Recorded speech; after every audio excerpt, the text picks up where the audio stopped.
Apparently, there was once a city in the north of Sweden called Corona, but somehow, we've all forgotten about it. I'm a police officer working in Kalix, a municipality close to where the lost city of Corona is supposed to have been. At that place, there are no signs of the city, only a dense forest. But certain details related to my own family makes me certain this place was indeed real. The entire world just forgot about it. I can't imagine how or why, but it's the only conclusion I've been able to reach. For me, this all started when 2 Romanian blueberry pickers came into my small office to report something they had found deep in the dense forest.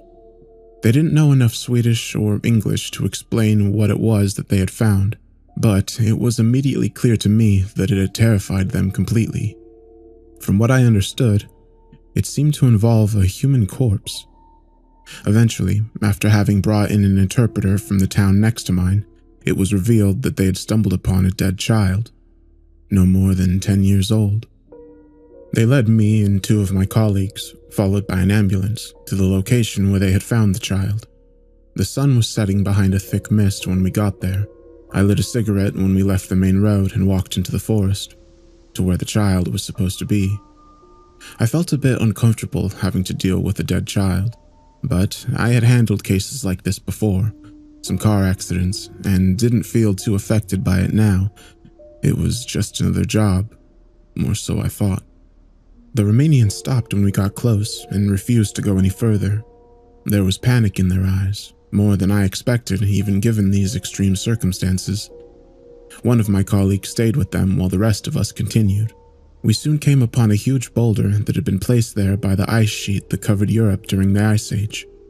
My colleague walked around it, and a few moments later, he came running back, pale as if he had seen the devil himself. He bent down and puked right in front of me. It's on the other side. I didn't ask him any questions. I only proceeded to check it out for myself, with the medics following behind me. What we found on the other side of the boulder, it wasn't natural. Half the child, a blonde little girl, was fused with the boulder, just as if she had been passing through it as a ghost and then suddenly turned into a human before she had time to exit the rock. Or, as my colleague later remarked, it was as if she had been teleported into the rock. The girl's sorrowful, dead gaze into the forest seemed to tell a story of tragedy unknown to the living. The medics quickly shield away from her eyes in silence, horrified by the fate she must have suffered, but I couldn't look away. I've never been a religious man, but this experience made me doubt everything I'd believed before. I don't just mean the bizarre way the poor girl had lost her life, half engulfed by the boulder. There was something else about the girl as well, something that made me feel completely empty inside, just as if a piece of my own soul was ripped out of me, leaving an empty hole in my heart that quickly filled up with a sorrow I'd never felt before. It was a dreadful feeling, only made worse by the strange fact that a small part of me recognized the girl. I couldn't tell from where. Her face was like a vague memory of a dream recently forgotten. We collected ourselves and started talking, trying to make sense of the situation without any success while the medics approached the body. I tried to focus on the hard facts while we investigated the scene. The girl was wearing a pink jacket. In one of the pockets, we found an odd-looking flower. Its colors were exotic and resembled the wings of a beetle, and a yellow library card with a text that puzzled us. The Library of Corona, it said. The girl had written her name on the card as well. When I saw it, my world started spinning. Isabella Lexelius. It said in the girl's childish handwriting. "Isn't that your last name, sir?" My colleague said. It is. I didn't know what to say or think. "Well, do you know her?" I don't know. No, I've never seen her before in my entire life. It must be a coincidence." "That's a pretty big coincidence, sir." I didn't respond to that. "There's something on the ground as well," one of the medics said. On the blood-stained moss beneath the girl, there was a notebook. It must have fallen out of her hand, the one that was hanging limply above the book. I picked it up and opened it. The pages were covered with small text, written with a different handwriting than the girl's. Sir, one of the medics said. We'll have to bring some tools to cut her down. Yes, I said absently. There's one more thing, the medic said.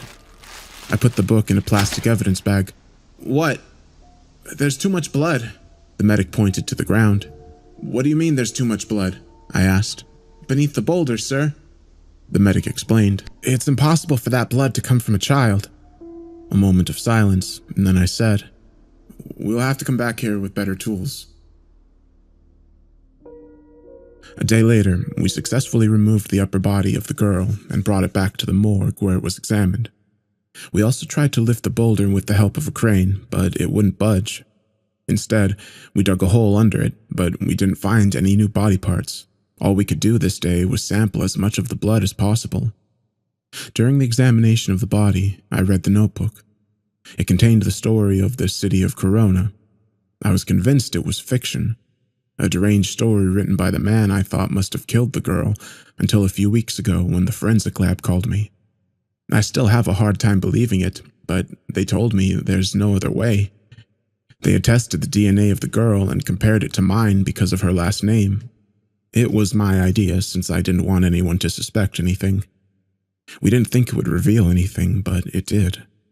The 10-or-so-year-old girl, Isabella, was my daughter. I was sure it wasn't possible. 10 years earlier, I lived with my ex-wife. I never cheated on her, and certainly didn't have any children with her. We stayed together for 5 more years, so I would have known if she had had a baby during that time. And yet, there was nothing wrong with the test. Here's the transcript of the notebook. I've typed it out here in hopes that someone will remember the city of Corona or someone who might have lived in it. Please contact me if you have any information. This is what was inside the notebook. 5 years ago, I was a different person. I was younger back then, not just in the ordinary sense, but in spirit too. There was joy in my life, and I had hopes and dreams. That's all gone now. I don't have much time to write this down, but I will try and explain what happened to us, to our entire community, as well as I can. The event, as we have come to call it, occurred on July 9th, 2013. I was only visiting Corona over the day to take my niece, Isabella, to the grand opening of the Red Grove, the city's new amusement park. It was supposed to be the biggest one in Sweden, and Isabella had begged her parents to go to the grand opening, but neither of them had been able to due to work. So they called me and asked me to do it for them. I was their go-to person for when they needed help with Isabella, the only one they trusted. How I wish that hadn't been the case now, considering what happened. We arrived pretty early, a few hours before the opening, so that we wouldn't need to stay in line the whole day to get inside. The weather was amazing. It had rained earlier in the morning, so we had been a bit worried, but when we got to the city, there wasn't a cloud in sight. Isabella couldn't stop talking about how much fun we would have, and it warmed my heart to see her so happy. It took us a bit longer than expected to get to the amusement park, since one of the main streets had been closed off for a military parade. This didn't bother us that much. It rather increased the feeling of celebration in the air. To avoid the parade, we had to take a bus to the city center, the Freya Square, and from there, we had to take the subway to the yellow neutral business cluster, the tallest skyscrapers in Sweden.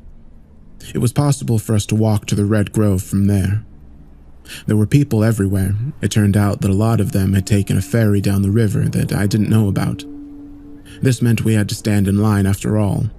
Isabella didn't mind, but I knew she would get hungry soon, and I worried that it would ruin her mood. Luckily, there was a man selling hot dogs from a cart that was pushing down the line. I bought a hot dog and soda for Isabella. Her parents didn't really like it when I bought her junk food, but a day like this, I thought they would understand. The man was also selling red balloons to children. Isabella said she wanted one. I tried to tell her that she would have to carry it around all day, that there would be more balloons inside the amusement park, but she wouldn't listen. Reluctantly, I bought her a balloon as well. At this point, no one knew that their entire lives were about to change in a matter of minutes. Isabella accidentally let go of the balloon. I feared it would make her sad, but it didn't seem to bother her that much. We looked at the balloon as it rose up into the air and drifted away. Soon, it was but a red dot against the vast blue sky. Then suddenly, it vanished.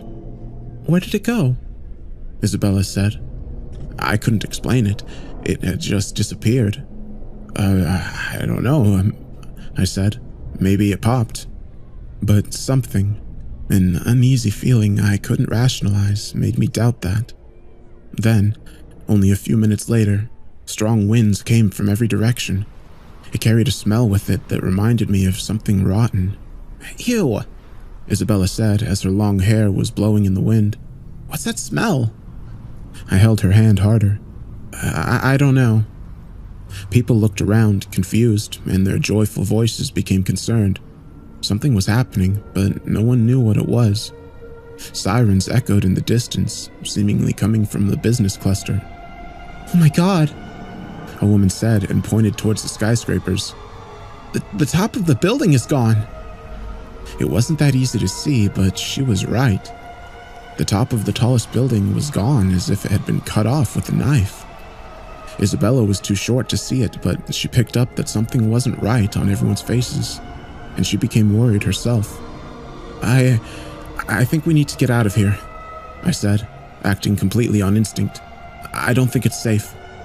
Isabella teared up. But the opening, aren't we? We'll come back later, sweetheart, I said as I walked away from the crowd with her. One of the ferries were just about to leave. We quickly stepped aboard. A few others joined us, but most of the people stayed behind in hopes that everything would be sorted out. Isabella cried, but she wasn't mad, as the ferry slowly drove away from the riverside promenade. A commotion of some kind erupted among the crowd back on land. I couldn't see what was going on, but suddenly everyone screamed in terror and tried to run towards the water. They were clearly escaping from something, but I couldn't see what it was. All I saw was people stepping on each other while they tried to jump into the river and swim away. It was a horrible sight, and I'm glad Isabella wasn't tall enough to see over the railing. Next, the sirens from the emergency alert system began blasting its eerie sound of imminent catastrophe. Everyone asked questions no one had any answers to. Most people I heard thought we were under attack, either by terrorists or the Russians. I picked up my phone to call my sister, but there was no signal.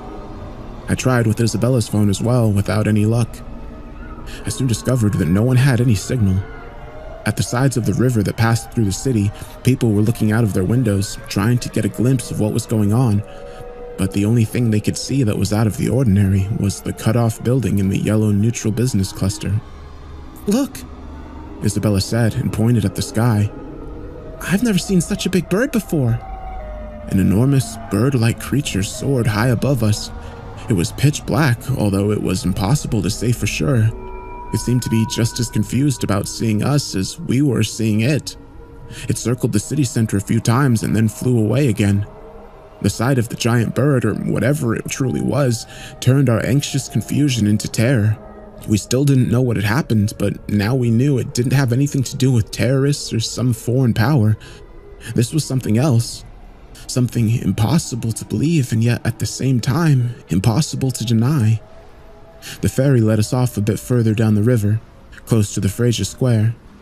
People seemed to be in a state of panic, although no one knew what was wrong. Some were packing their cars to escape the city, others were running somewhere, perhaps to their loved ones, but most people clustered around police officers, city workers, or military personnel from the parade to try to get some information. But they only got the same answer over and over again, yelled at them so that it could be heard over the sirens from the emergency alert system, that nothing was known and they needed to return to their homes and listen to the radio for more information. How are we supposed to listen to the radio when the power's out? The voice came from an old woman. Look around, there's no power. She was right. Go home and close your windows and wait for the power to come back, a policeman said. We don't know what's going on, but the safest thing to do is to follow the procedure. He was interrupted by something happening a few meters away. The first person who had tried to leave the city, a man on a loud motorcycle, had come back. I was carrying Isabella, comforting her at the same time as I tried to hear what the man on the bike was trying to tell everyone. I pushed through to get closer to him. He walked to the center of the square and climbed up on the foot of a statue. A few people believed him, but everyone that had seen the creature in the sky had no doubt that he was telling the truth, however impossible it seemed. There's no way out, the man yelled. The main road's cut off at the edge of the city and there's only jungle. I can't explain it. I'm sorry, but it's true. We are surrounded by a dense, thick jungle. There's no way around it. Then it's true. A policeman whispered to himself next to me. For the love of God, it was all true. I asked him what he meant. First, he didn't want to acknowledge my question, but when he saw my confusion and tears in my niece's innocent eyes, he turned to me and said quietly, "Before we lost contact with the helicopter that was surveying the parade, the pilot said something that simply didn't make sense. He was crashing. Something had cut off his rotor blades, and he said that it all had changed somehow. The view had changed. Before he hit the ground, he yelled that he had seen a jungle to the west and an ocean to the east. More and more rumors came in, and even though it was impossible to tell rumors from facts, they were all telling the same story. The entire world around the city had been replaced in an instant. The city was the same, but the sky above it wasn't. Eventually, the screaming sirens went silent. Cars stopped beeping their horns, and the cacophony of voices died out. An uncanny silence fell over the city. The feeling was beyond unreal. I didn't know what any of this meant. I tried to explain it to my niece, but she was only 5 years old. She couldn't understand. She wanted to go home to her parents, and I didn't know what to tell her. She was tired and needed rest, so I went to the hostel nearby and paid for a room. Soon, the economy of the city would collapse, but for the first few days in this new unknown world, people still accepted money as payment. What followed was 5 years of unending trials and hardships, a continuous battle for survival with no hope for help or rescue. It started during the first night. The sun, identical to our own yet new and strange, sat due north instead of west and was replaced by unrecognizable stars covering the entire sky. As I looked up at them from the small window in our room, I didn't feel awe, but rather I felt completely lost. The strange feeling during all these years must have been the paradoxical sensation of familiarity on the streets mixed with the awareness of total displacement. I think this was partly why people kept close to the city center, to drown themselves in the illusion of being home even though they knew, deep down, that they couldn't escape their fate as stranded in the unknown. Then, as I leaned out the window, I heard the sounds. People screaming, gunshots, cars driving madly through the streets without anywhere to go, and the occasional odd howling that made my blood run cold. I never saw anything of what happened that night, but it changed the population. More than 2 million people. Forever. I closed the window and hid behind the bed with Isabella. She wanted to cry for her mother, but I kept my hand over her trembling mouth. The next night was calmer, probably because no one dared venture outside. During the days, I soon realized the threat didn't come from the unknown jungle outside of the city, but from the people within it. It was impossible to tell how much crime was committed, but given what I saw with my own eyes, looting, robberies, even murders, I figured the rate of crime must have gone up by a lot. However, it wasn't total anarchy. The police and the few military units that had been in the town for the parade kept some vital order to the community. Since ordinary people didn't have guns, the police and the military weren't threatened by the average citizen. A leader stepped forward, the man on the motorcycle, and after a few weeks, everyone seemed to cooperate peacefully. The food that was left in the stores was mostly distributed fairly, and everyone that could work seemed to do it without hesitation, even I. The scientists that had been working at the university at the time of the event couldn't figure out what had happened, but with the help of hundreds of citizens, they managed to build a small nuclear power plant that could return electricity to the city. I mostly helped out with that project. I didn't know anything about nuclear physics, but I did what little I could. It was amazing what we were capable of as a people, and in all my dreadfulness, a feeling of pride grew in my chest. Although, our time in this world wasn't simple. Far from it. Aside from my personal problem with keeping Isabella healthy and safe, which I succeeded with although she never felt safe, there were 3 major problems that kept growing larger for every week. First one was the food and water situation. Some people had managed to grow wheat and potatoes in parks and soccer fields, but it wasn't enough. We were running out of food and water.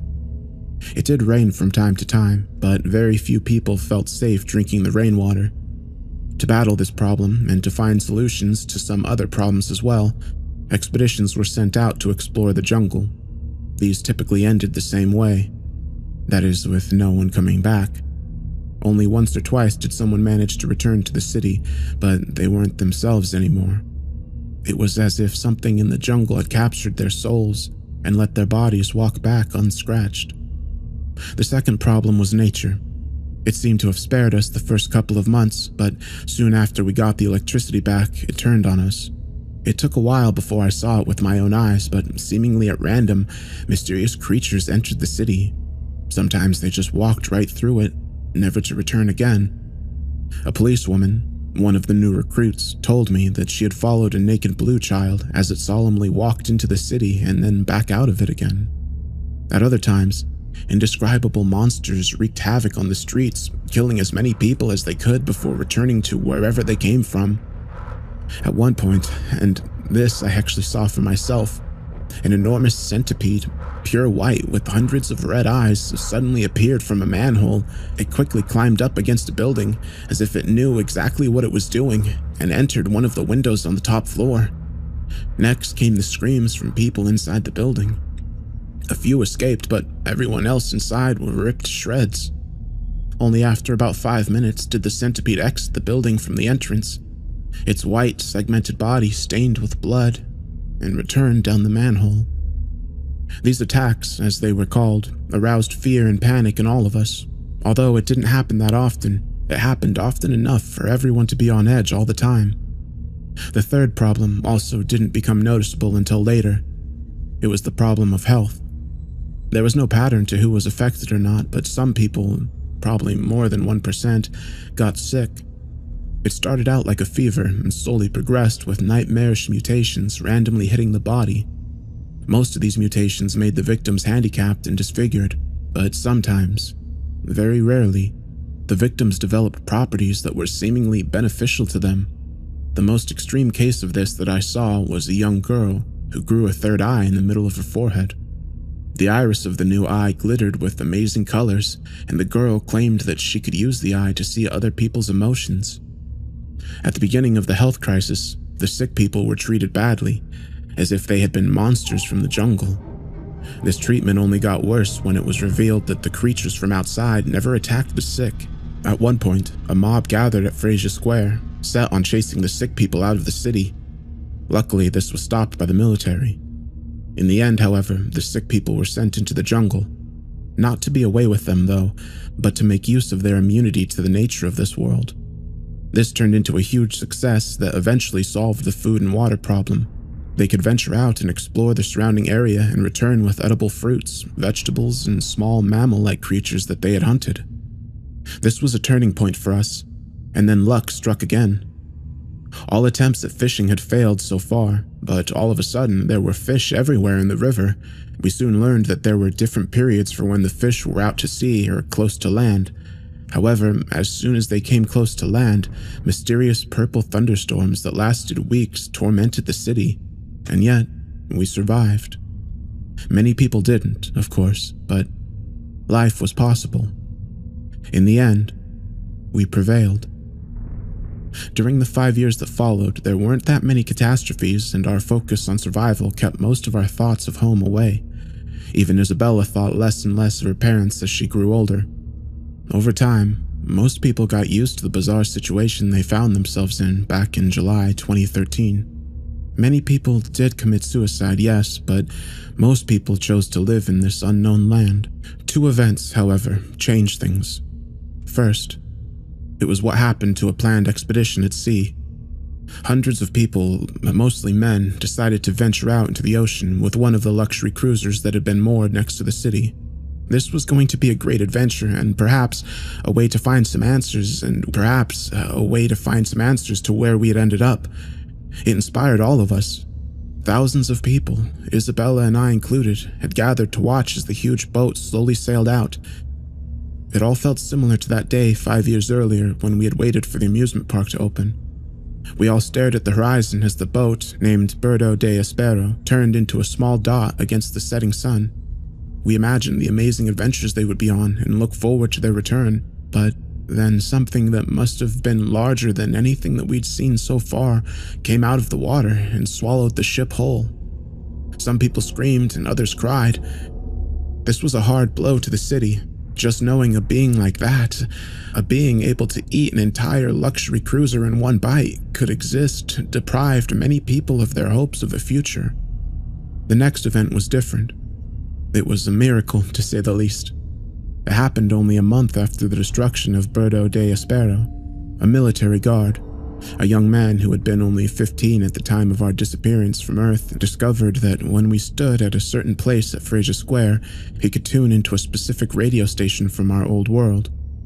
The station's name was Synthwave Mix and dedicated most of its broadcasting to that kind of music. Hope returned immediately, but this time the hope was different from the one we had spent 5 years building up within ourselves. This was the hope of seeing our loved ones again, the hope of returning home.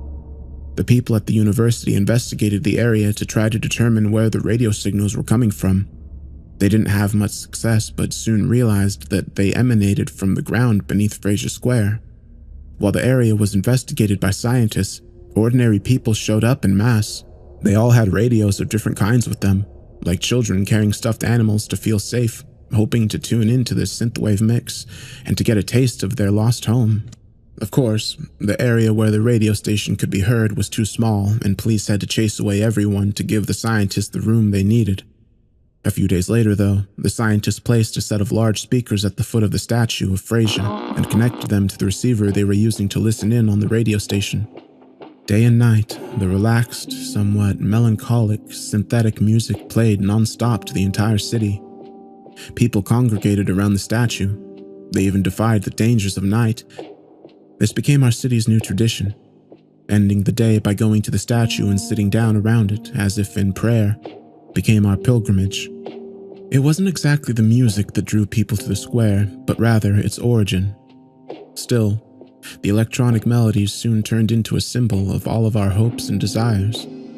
From time to time, people got up and danced, sometimes while crying from a bittersweet joy difficult to explain. Although, the thing that made us all go silent and become totally focused was when the host said something. Usually, they only spoke about the music they were broadcasting, completely unaware that an entire city full of people were listening to them almost religiously. But on rare occasions, they talked about the world outside. At those times, it felt like our hearts collectively stopped in anticipation. Would they say something about us? About their efforts to figure out where we had all gone and how they would bring us back? But there was never any news about us, just as if they'd already forgotten about us or never known about us at all. The tragic fate of the city of Corona never came up, yet we never lost faith. It took a long time, and now I'm getting closer to the present day, but eventually, the scientists decided that it would be worthwhile digging a large hole right where the radio waves seemed to sip out of the ground. This was no easy task, and neither was it safe, but the work took weeks. Again, we all helped. No one really knew what exactly we were looking for. We only knew that it was something. When we reached the bottom, where the rock was too hard to dig through, a mountain of dirt covered the entire square. Our efforts hadn't been in vain. We discovered, right beneath the place where the radio waves had been picked up, there was a small hole in the bedrock. People were asked to back away from it while the scientists investigated it. First, they tried to measure how deep it was. This took some time since it was hard to find a long enough rope. In the end, it was estimated to be about 700 meters deep. Next, some equipment was sent down, tied to the end of the rope. Everything that was sent down was swallowed up by the hole. Of course, no one knew where it went, but we all thought the same thing, that somehow it had returned home. It was a reasonable assumption, given that the only thing coming out of the hole, the radio waves, came from Earth. We all rejoiced in this discovery. More experiments were done, and although some questions remained unanswered, the consensus, even among the scientists, was that the hole really was a portal back to our own world. There were two large problems that needed to be solved, though. The first was the safety. Every time something tied to the rope disappeared at the bottom of the hole, the rope was cut off, just like the skyscraper 5 years earlier. This meant that it was possible that whoever entered the hole would be cut off as well. However, this problem was solved pretty soon by tying a camera to the rope connected to a screen above ground. It was discovered that the rope was only cut off when pulled back.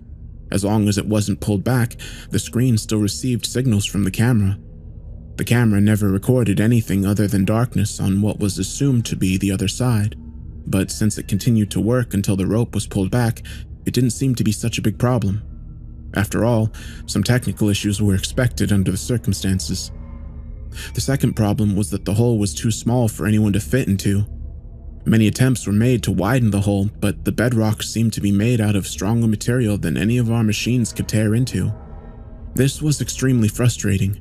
It made us feel like we had reached the finish line only to discover that we were unable to cross it. In the end, one of the scientists said she wanted to send her 10-year-old son down the hole. He was small enough to fit into it. This was widely debated for some time before it was approved. The mother argued that the city of Corona was no place for her son, and that all evidence suggested the hole was the only way home. The boy was brave. He knew he would probably never see his poor mother again, but still went through it.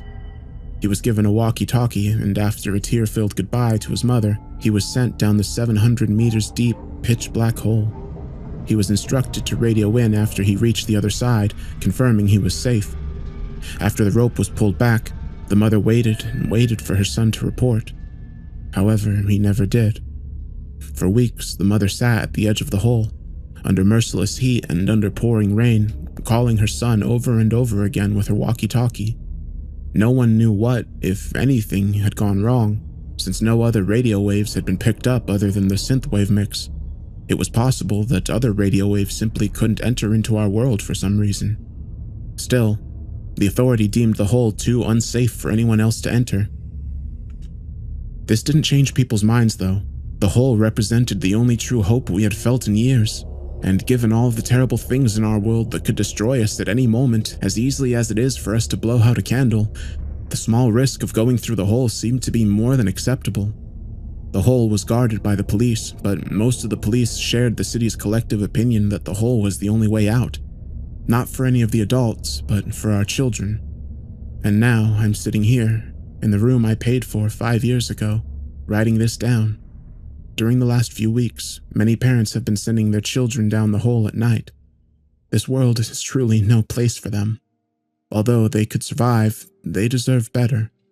Hence, like many others, I've decided to send Isabella home. When I told her about it, she looked at me with happiness in her eyes I hadn't seen since we were transported to this dreadful, God-forsaken world. I've been writing this all day now. It's a testimony to what happened to Corona. I will give this notebook to Isabella. I'm sure that she will be able to give it to her father. Somehow, I know it in my heart that she will find her way home to her parents. Soon it will be dark, and I will bring Isabella to Fraser Square one last time. I'm sorry it took so long.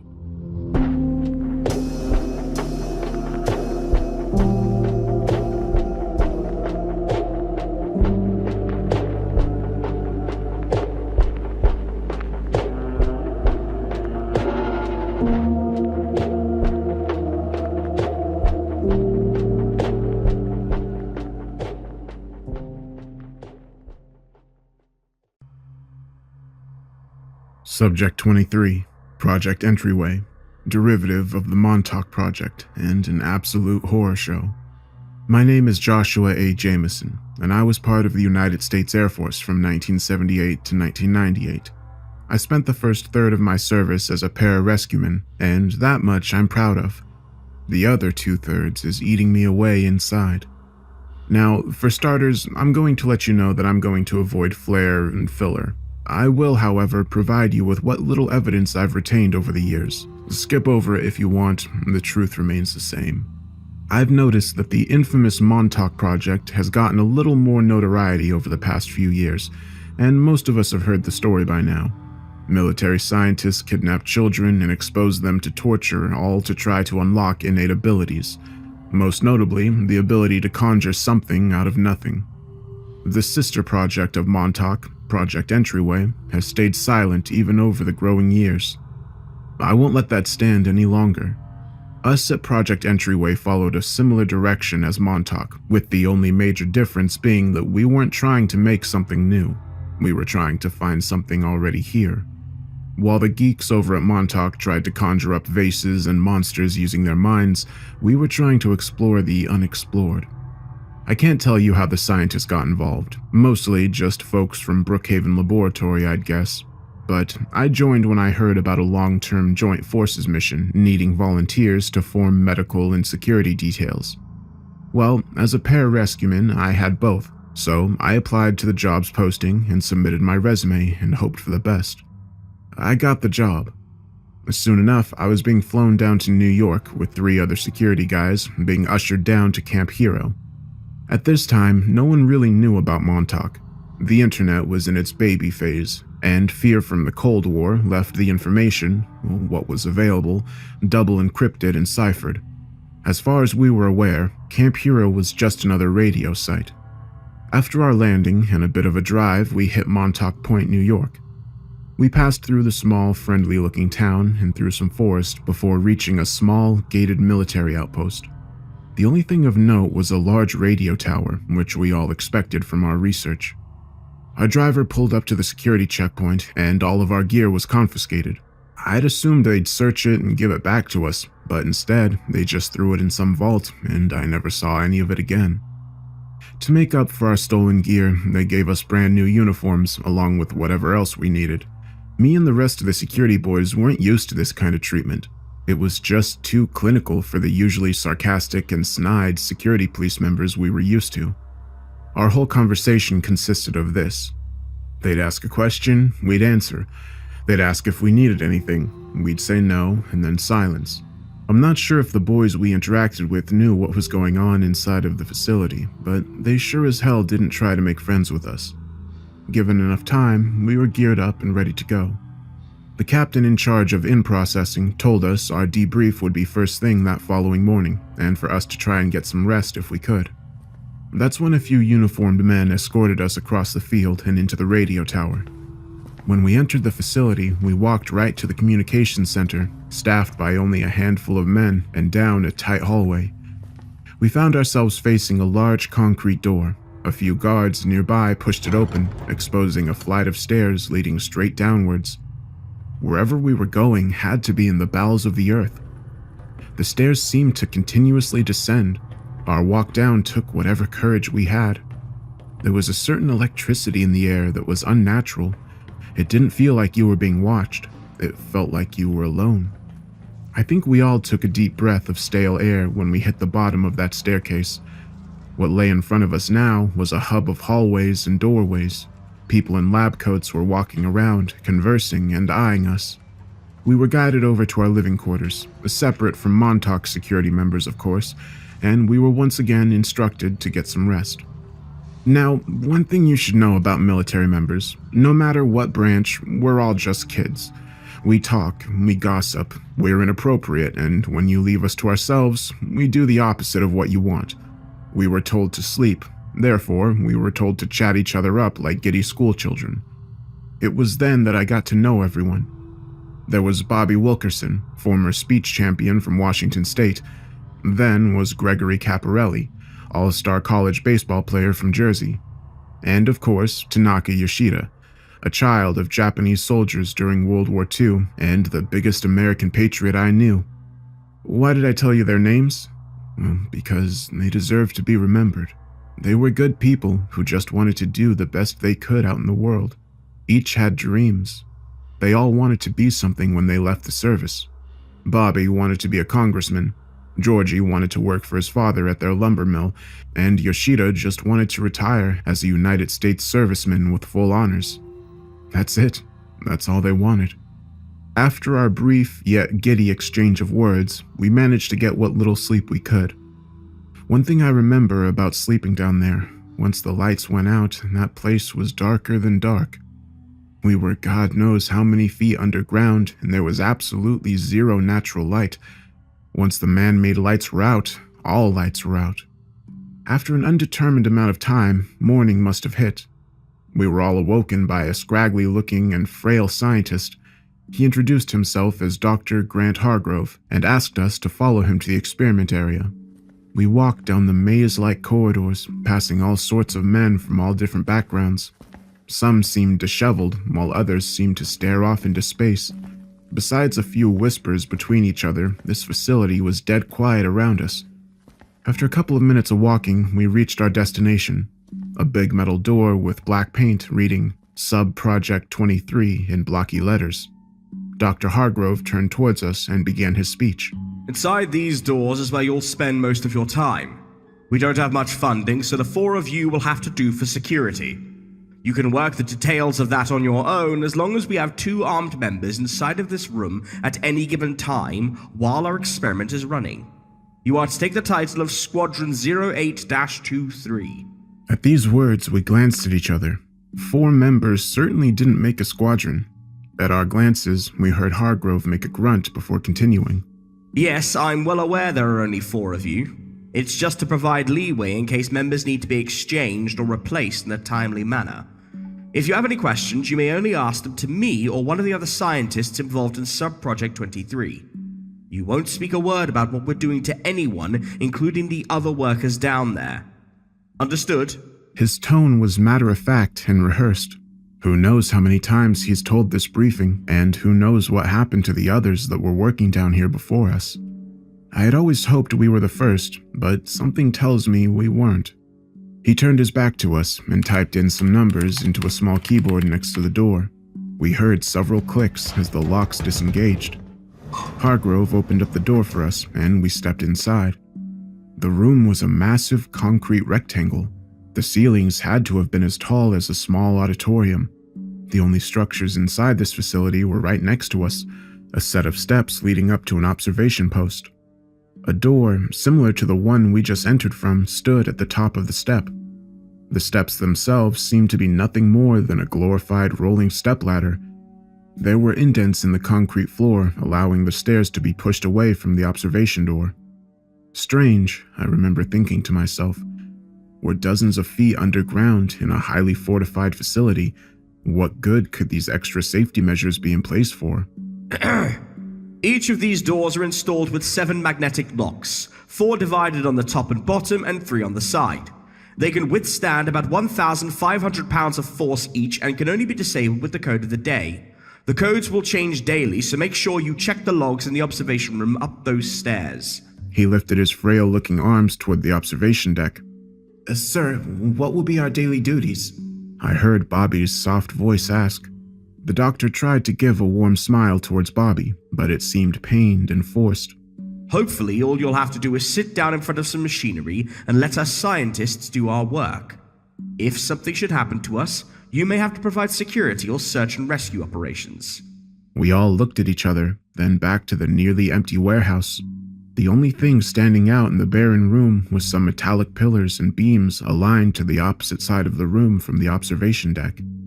Wires ran from the pillars straight into the concrete of the nearby walls. Search and rescue? As in here? In this room? Georgie's loud Italian voice echoed in the concrete shell we found ourselves in.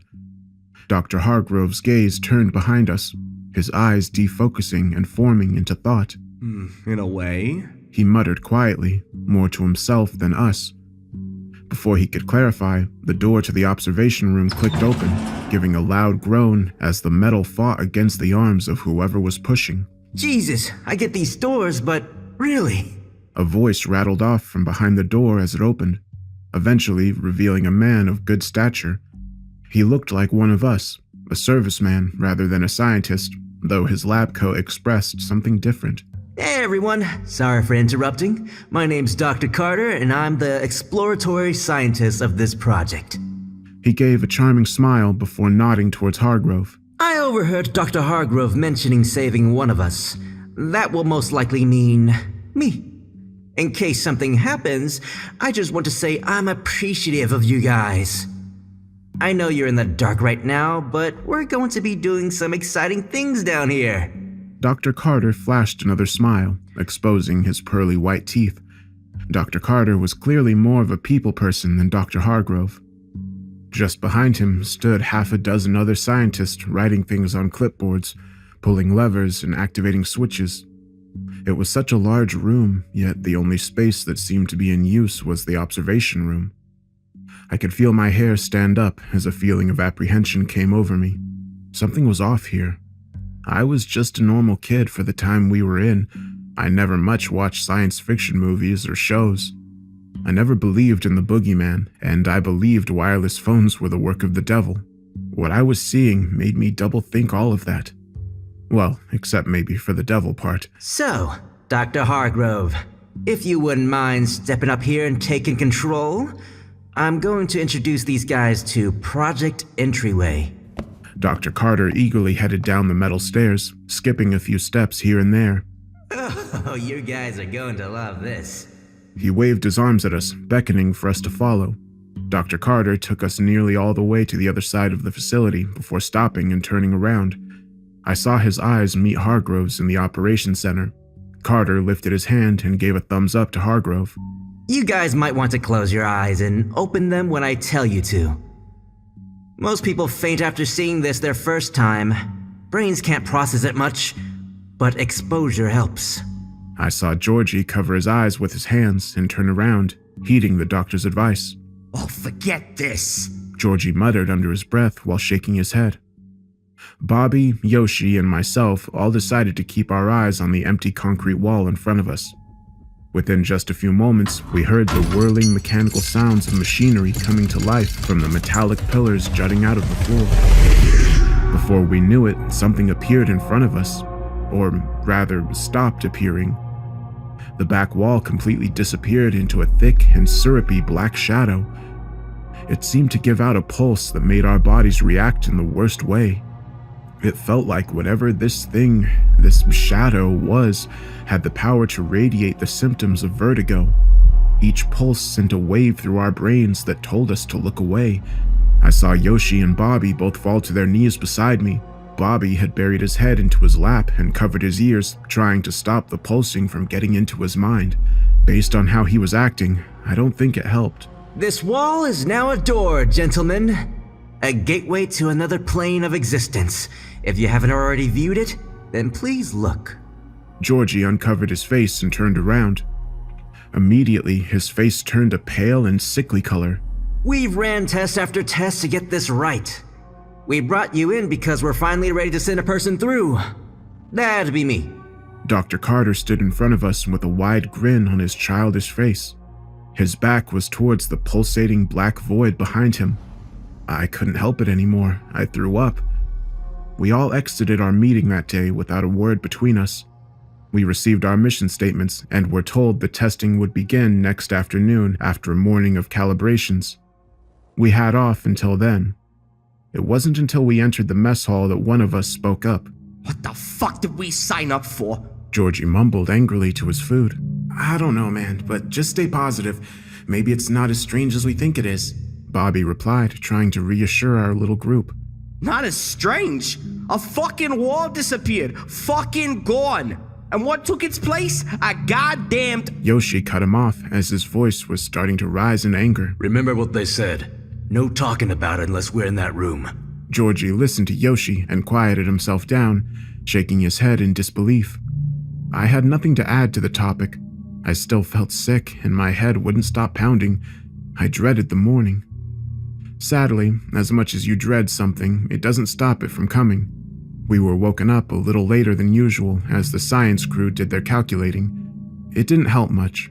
I think we were all still shaken up about what we saw the day prior. In light of that, we all agreed that each of us would sit in to see what was going to happen that morning. We grabbed our weapons from the armory and headed to the project room.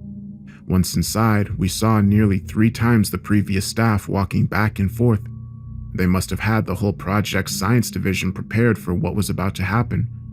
We took some seats near the observation room staircase and watched the men work from afar. Amidst all the lab coats running back and forth, we saw a man who looked like he came straight from the moon. He had heavily padded and sealed-off clothing with a wide visor. There was no other way to describe him. He looked like an astronaut. The rest of the crew did function tests on his gear, checking the pressure levels and making sure he could see properly through the visor. A few lab techs dragged out a large piece of machinery with a large bundle of wires and tubes attached. They hooked up a large tube to the man using a fist-size opening at the small of his back. At this point, I could safely assume that the individual inside the suit was Dr. Carter. I didn't envy him for what he was about to do. I did, however, notice the 4 other suits similar to his stacked up on some crates near the far side of the wall. I knew those would be ours if something happened to the doctor. All the prep work took upwards of an hour.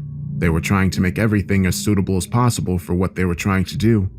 Soon enough, the scientists backed away from Dr. Carter and joined us on the opposite side of the room. Their expressions ranged from giddy to frightened. I don't know what tests they ran before this, but no one seemed to know what to expect. I heard an exchange between the scientists while we were waiting for the next step. It's a 10-minute trial, right? No exploration today, just making sure the device works. I saw the other gentleman nod his head. The room fell silent as Dr. Carter turned around and faced the operation room. He gave the thumbs-up signal and turned to face the far wall. Everyone watched intently as the machines whirred to life, casting away the matter that made up the wall and exposing the void underneath. Over the intercoms in the room, we heard Dr. Carter's voice. Testing. Testing. Can you hear me? That's affirmed, Dr. Carter. We are good to go with the test run. Dr. Hargrove's emotionless voice rang out over the loudspeakers. He walked towards the void until his face was inches from it. Should I say something important or memorable? Carter's voice jokingly said over the speakers. You could hear the fear he was trying so hard to cover up. It'll be okay, Carter. We have security standing by. Hargrove's voice responded. I felt my body tense up, realizing that he was referring to us. Well, how about our mission motto then? Damnant quod non intelligent. Hopefully saying that is true and we have nothing to fear. He gave a slight chuckle to himself before quickly stepping into the void.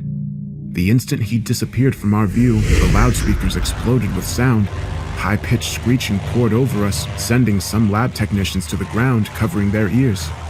My team and I stood up in reflex, aiming our rifles down the portal. Just then, the sound abruptly stopped, and a figure emerged from the inky blackness. The thing was big, with a single large eye reflecting the room like a predator in the night. I could feel the tip of my finger tighten around the trigger before I realized what it was. It was Dr. Carter.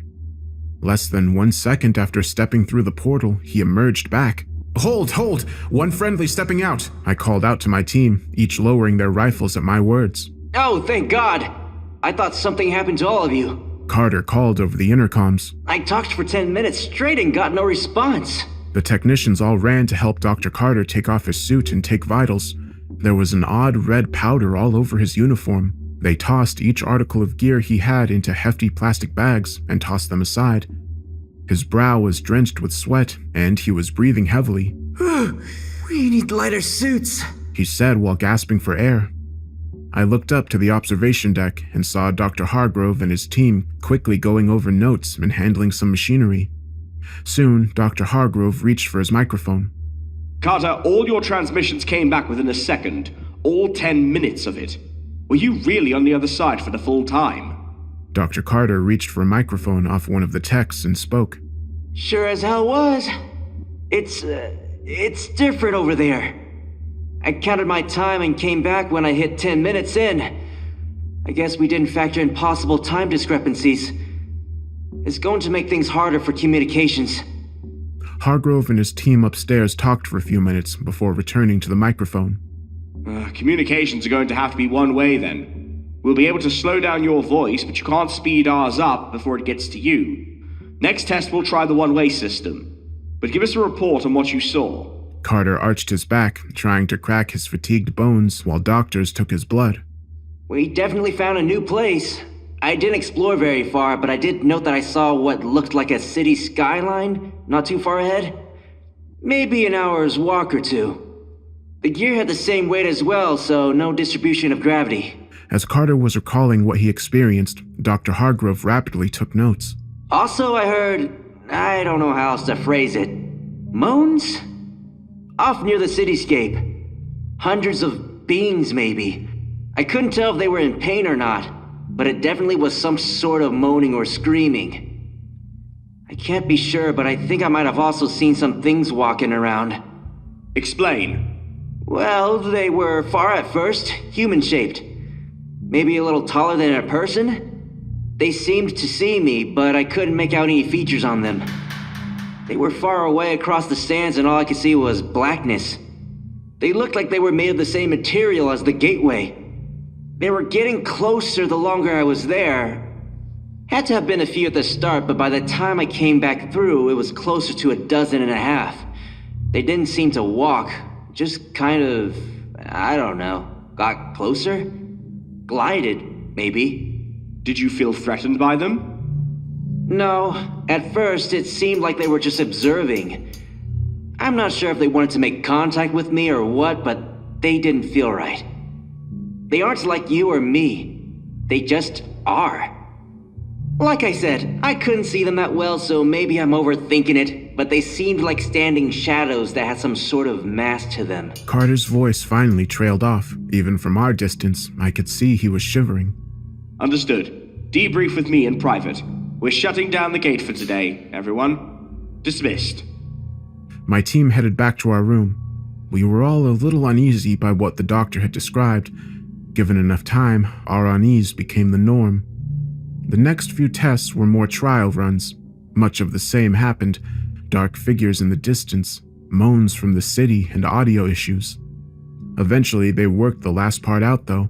They slowed down the recordings in real time so we could hear everything that Dr. Carter says, though it's odd to say the least to watch him step back through the gate with his voice still echoing over the loudspeakers like he was still out there. With the audio fixed, Phase 2 started. Exploration. We were woken up that morning with the knowledge that something new was going to happen. What that entailed, none of us knew. The day was starting a little earlier than most. My team and I were told to be ready by mid-afternoon. Up until then, we could sleep in or get some food. We spent that free time choking down some food and pondering in silence. Today was the big day, Exploration Day. The test was scheduled to be the longest by far, totaling an astonishing 36 seconds on our side and 6 hours on Carter's. That allowed him to travel 2 hours to the city, 2 hours to account for exploration and possible fatigue he might have, and the final 2 hours to make it back home safely. It definitely was going to be a rough day for Dr. Carter, regardless of the outcome. Luckily, it looked like he was more than ready. When he entered the facility that afternoon, we were greeted by a now familiar sight. Lab coats of doctors and technicians blowing about as the people wearing them rushed from place to place. Having nothing to offer at this point, we took our seats near the observation deck and listened to the conversations of the eggheads in front of us. That's when I overheard something that still haunts me. Up until now, I thought of the gateway as being a portal to another world, somewhere far away. I had imagined that the things Dr. Carter had encountered were billions of light years away. I guess I was wrong. Is there any way something over there could get to us? A lab tech asked one of the scientists jotting down notes. I don't think so, but I could be wrong. The whole place inhabits the same space we do. It's just blocked off from us. Theoretically, if we can interact with them, that means they can interact with us.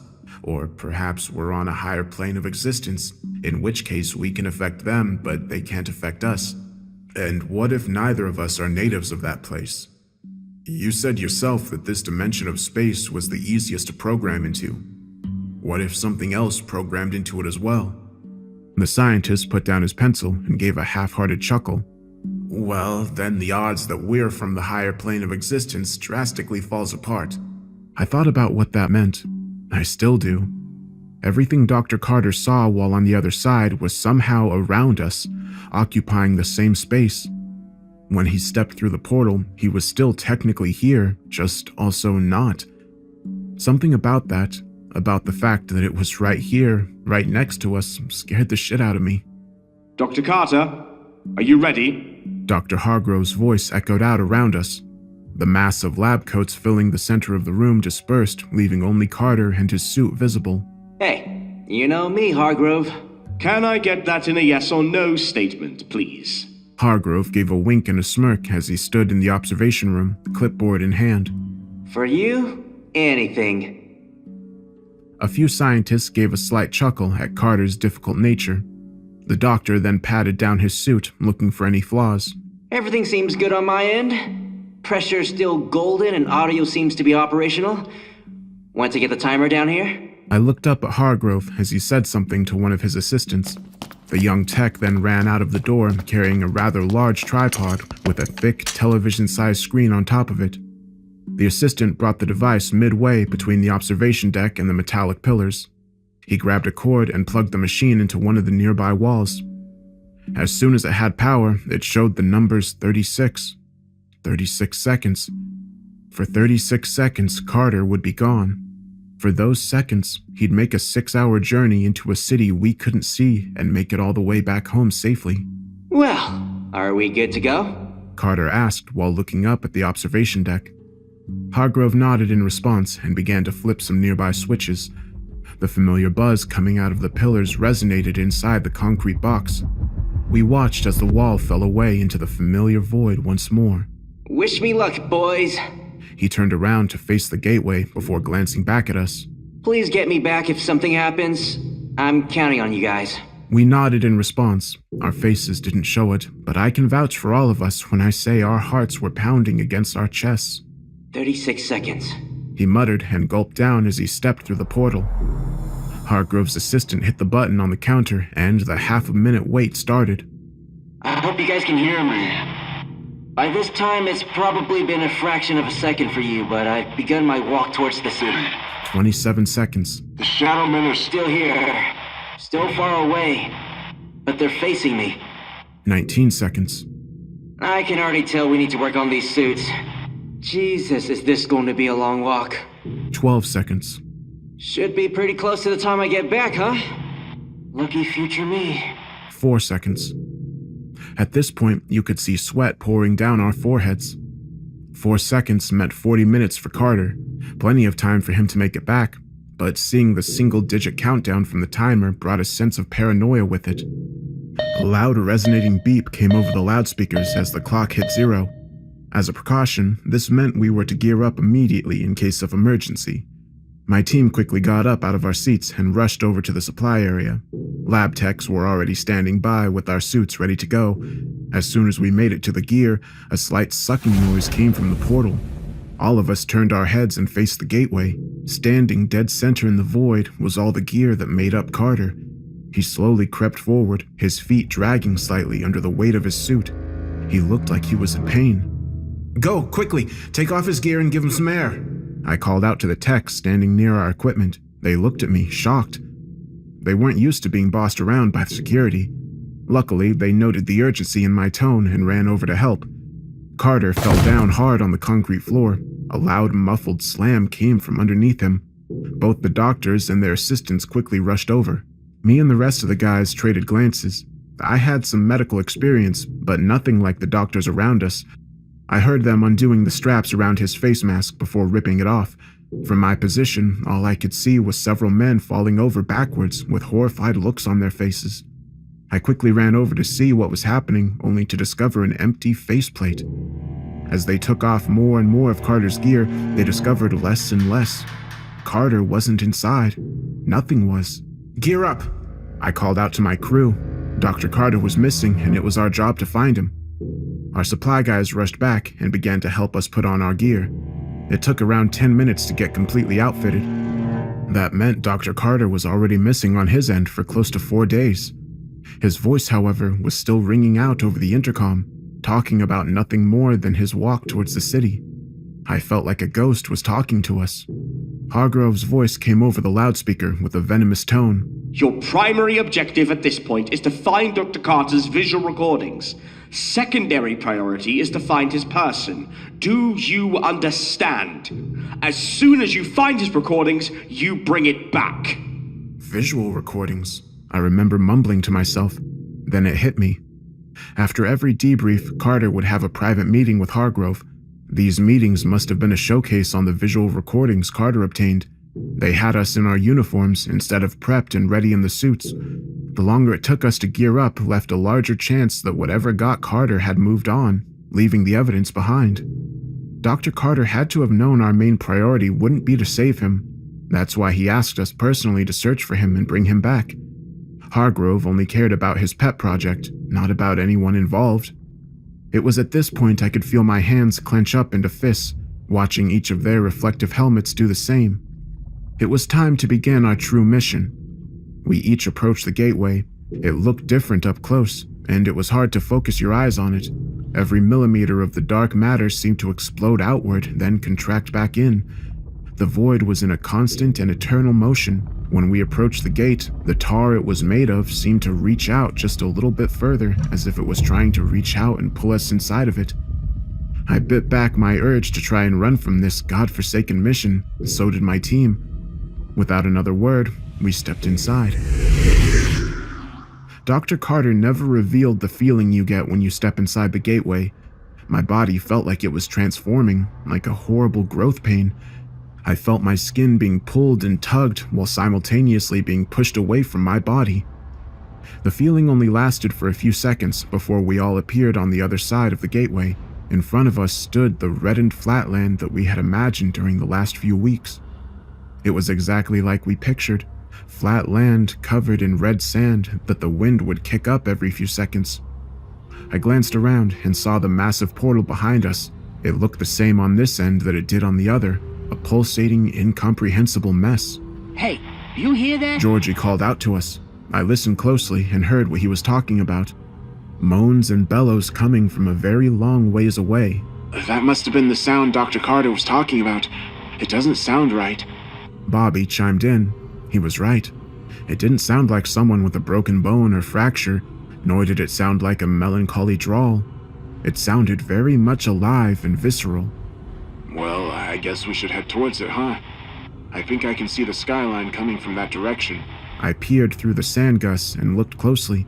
Very vaguely, I could see what looked like massive towers jutting out of the ground, spiraling up towards the reddening sky. They looked unfinished. The shadows of scaffolding could barely be seen looming over the tops of their unfinished roofs.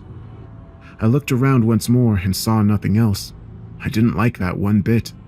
Every single time Carter went through, he described the shadow men watching him, yet we were all out here alone. Let's move. Yoshi instructed, and I nodded in agreement. The sooner we head towards the city, the sooner we can get back home. So our walk began. I'd like to say we saw things out there, other buildings, people, creatures, but the fact is, we saw nothing other than that ever-growing city in front of us. The towers we once squinted to see grew clear, as did the buildings below them. We were about 10 minutes outside the city before our feet hit pavement. There was a long road hiding underneath the red dust of the land that reached straight into the city. When a strong gust of wind took hold, the dust would shift, exposing vehicle light reflectors and white lines. I felt a chill ran up my spine as I thought back to what the scientists said. We were still on Earth. We just weren't in our usual spot. I pushed those feelings aside and pressed forward. As we neared the first building on our walk, I noticed the material it was made of.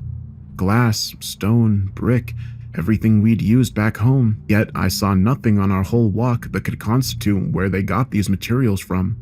I reached out to feel the building under my gloved hand, and a voice startled me back to reality. Holy shit! Georgie called out.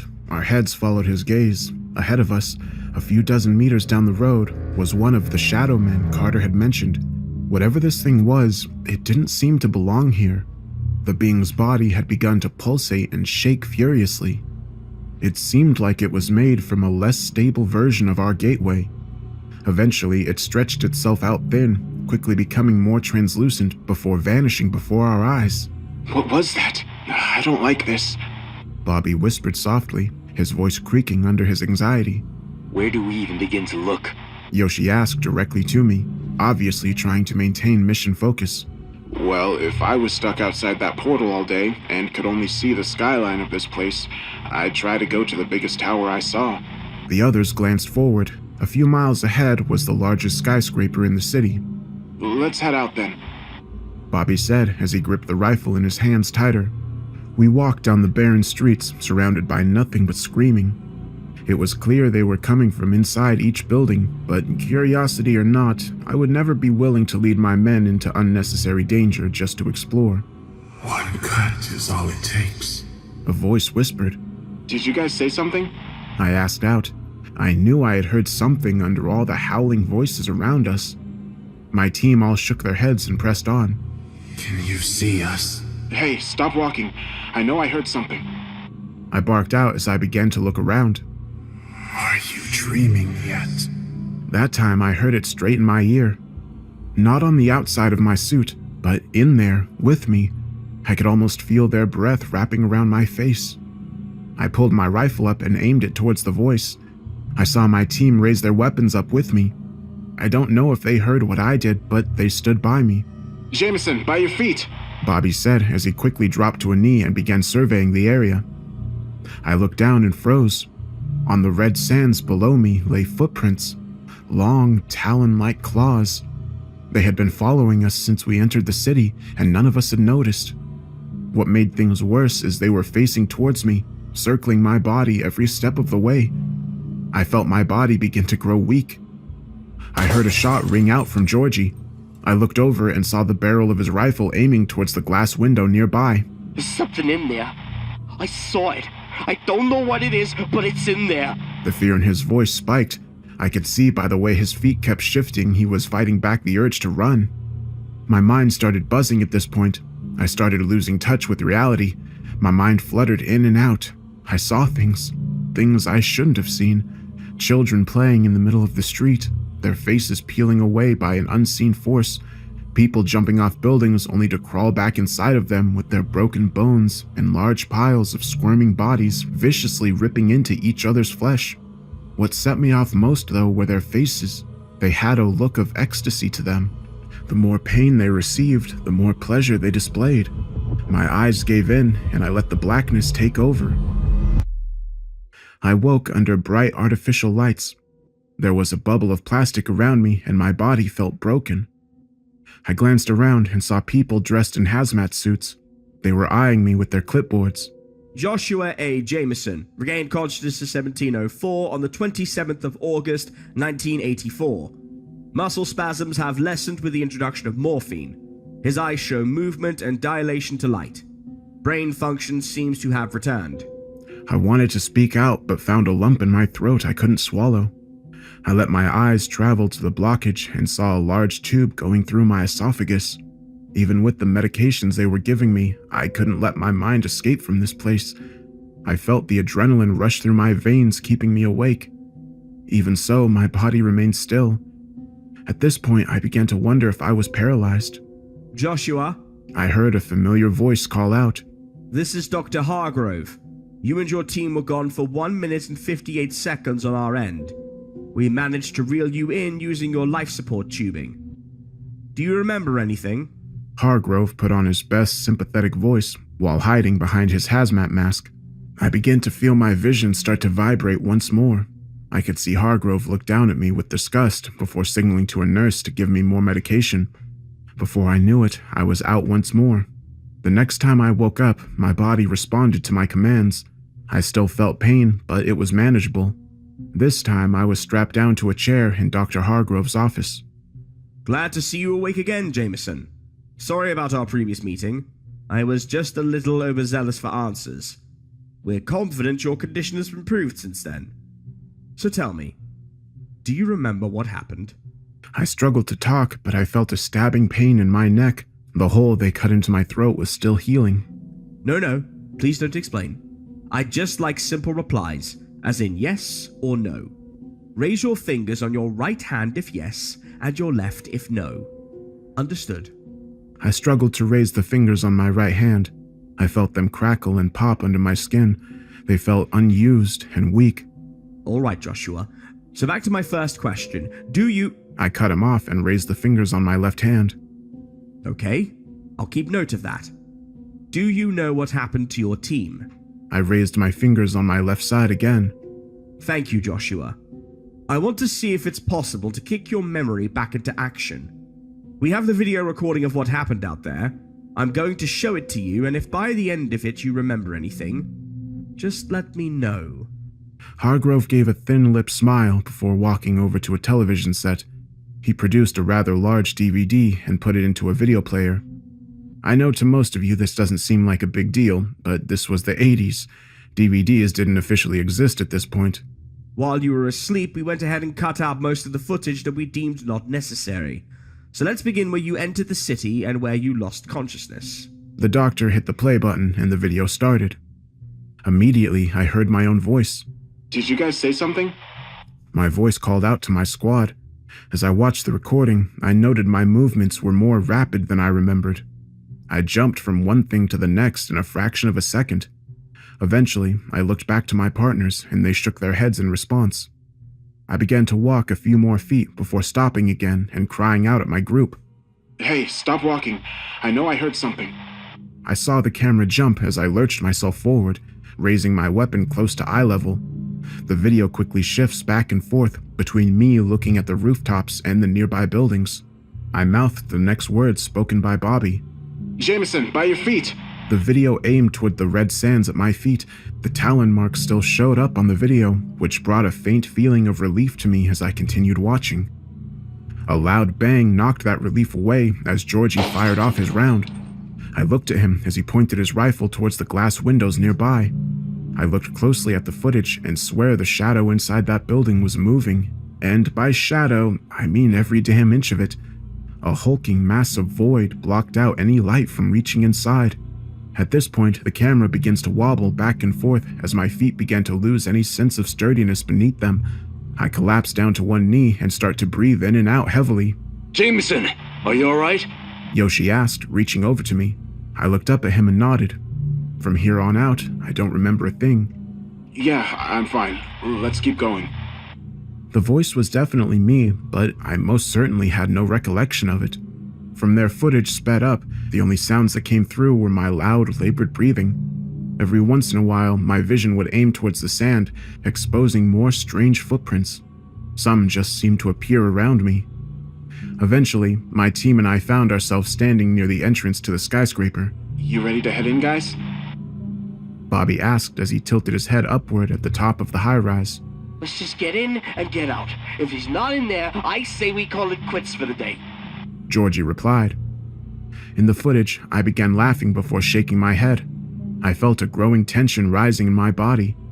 I might not remember much, but I knew something was about to happen. What about these? I said as I pointed down to our life support cables. Dr. Hargrove said we have about an hour without them, in which we can move around and explore. I looked at Yoshi and saw the reflection of my face in his visor. I was grinning. All right, we'll take him off and head up. Georgie said as he loosened his tube. The others followed suit. The camera panned down and showed me undoing the cables on my back. There was something wrong. Right near the small of my back was a tear in the fabric. I had been completely compromised. After we undid our tethers, we entered the building. It seemed simple enough. It was just a dark lobby with a place for a secretary and a large lounge room. We moved past the desk before reaching stairs leading upwards. There's no way we can walk to the top with all of our gear on. Not under an hour, at least. I said to the group. Maybe there's another way. We walked back near the entrance before spotting two small elevators. There's no way in hell those are gonna work. Georgie said as he walked towards them. I heard a snicker come from my mouth before my hand reached out to the call elevator button. With a ding, the doors opened, revealing two small elevator cabins. I don't believe this. Bobby mumbled under his breath. I motioned for the group to get together. We'll start at the top and make our way down. If the doctor isn't there, we might be able to see him through the top windows. It also looks like we're going to have to split off for a bit. Bobby and Georgie, you take the elevator to the right. Me and Yoshi on the left. We'll meet on the top floor. The crew nodded, their faces showing nothing but trust in my leadership. Please, stop this, Hargrove, I squeaked out, pain filling my throat. No more, please. Hargrove looked over at me with false pity on his face. Are you remembering, Joshua? I wanted to say no, but things were starting to come back. Meanwhile, the footage kept rolling. Bobby and Georgie squeezed into the elevator next to ours, while Yoshi squeezed in with me. I heard the elevator next to us click shut, but my gaze turned over to Yoshi. Are we going, Jameson? He asked me. There was confusion in his eyes. Once again, I saw my face in his visor. I had an animalistic grin taking over my features. I reached for my rifle as Yoshi pressed himself against the elevator walls. With one swing, I struck him in the face with the butt of my rifle, breaking the pressurized glass shielding and impaling shards through his skull. He crumpled down at my feet, clearly unconscious but not dead. I stared down at his collapsed form and swung my rifle around. I prayed that I'd just shoot him and that would be it, but I knew better. I took my rifle and began jamming the barrel repeatedly through Yoshi's face, each thrust causing me to grunt and yell as if this was somehow Yoshi's fault. Once I was confident in my handiwork, I lifted the barrel of my gun to my face and gave a labored and hefty laugh as his flesh dripped down the metal of the rifle. Soon after, I dragged his body out into the lobby, pulling a chunk of reinforced glass out of the hamburger meat that made up his head. I then walked out to the life support tethers and began to cut each one apart. How I managed that feat leaves my mind boggled. They had hundreds of pounds worth of strength applied to them. Even a gorilla wouldn't be able to cut them into shreds like I had been able to. After a few brief minutes, that deed was done, and I stood up, gasping for breath and laughing. The only cable left untouched was mine. I turned back towards the lobby and entered the bloody elevator. I pressed the button to the second to the last floor. As soon as I arrived, I launched my rifle through the elevator controls and began walking towards the staircase. As I got closer, through the static, I could hear Georgie calling out for Yoshi and me. Hey, you guys alright? We saw the elevator stop a floor too early. Yeah, I don't like this. I said back to him. We could use an extra weapon down here. Have Bobby provide cover at the top of the stairs and come down here and meet with us. Roger that. Georgie said. I felt my stomach lurch. I begged Hargrove to stop the video, but he refused. I heard Georgie's footsteps quickly descend the staircase. I positioned myself behind the entryway so as to not be seen. Georgie walked right by me and never had a chance to defend himself. The shard of glass I used to cut the tethers found itself in the back of Georgie's spine. He collapsed hard against the floor and struggled to breathe. I took the glass from his back before gripping his rifle. I positioned the top of the barrel against the small wound affixed to his spine and pressed down. I could hear the sound of Georgie's spine being crushed under the metal. His body began to spasm the more force I applied. Eventually, the rifle hit a spot with no resistance and pressed down straight through his sternum and into the floor. He stopped moving. One more. One more. One more. One more. I kept moaning to myself in the recording. I felt disgusted. It sounded as though pure ecstasy was washing over me. I walked towards the staircase and began sprinting up them. Bobby turned to face me and saw the blood on my suit. He immediately raised his weapon and took a shot. I landed flat on my back and began laughing with lustful energy. I lifted my head up and began to fondle the bullet hole in my chest. Come on, Bobby. At least make sure you kill me. I slid up to my knees and heard the popping noises of rounds going off. My white suit now drenched in my own blood when round after round pierced through my body.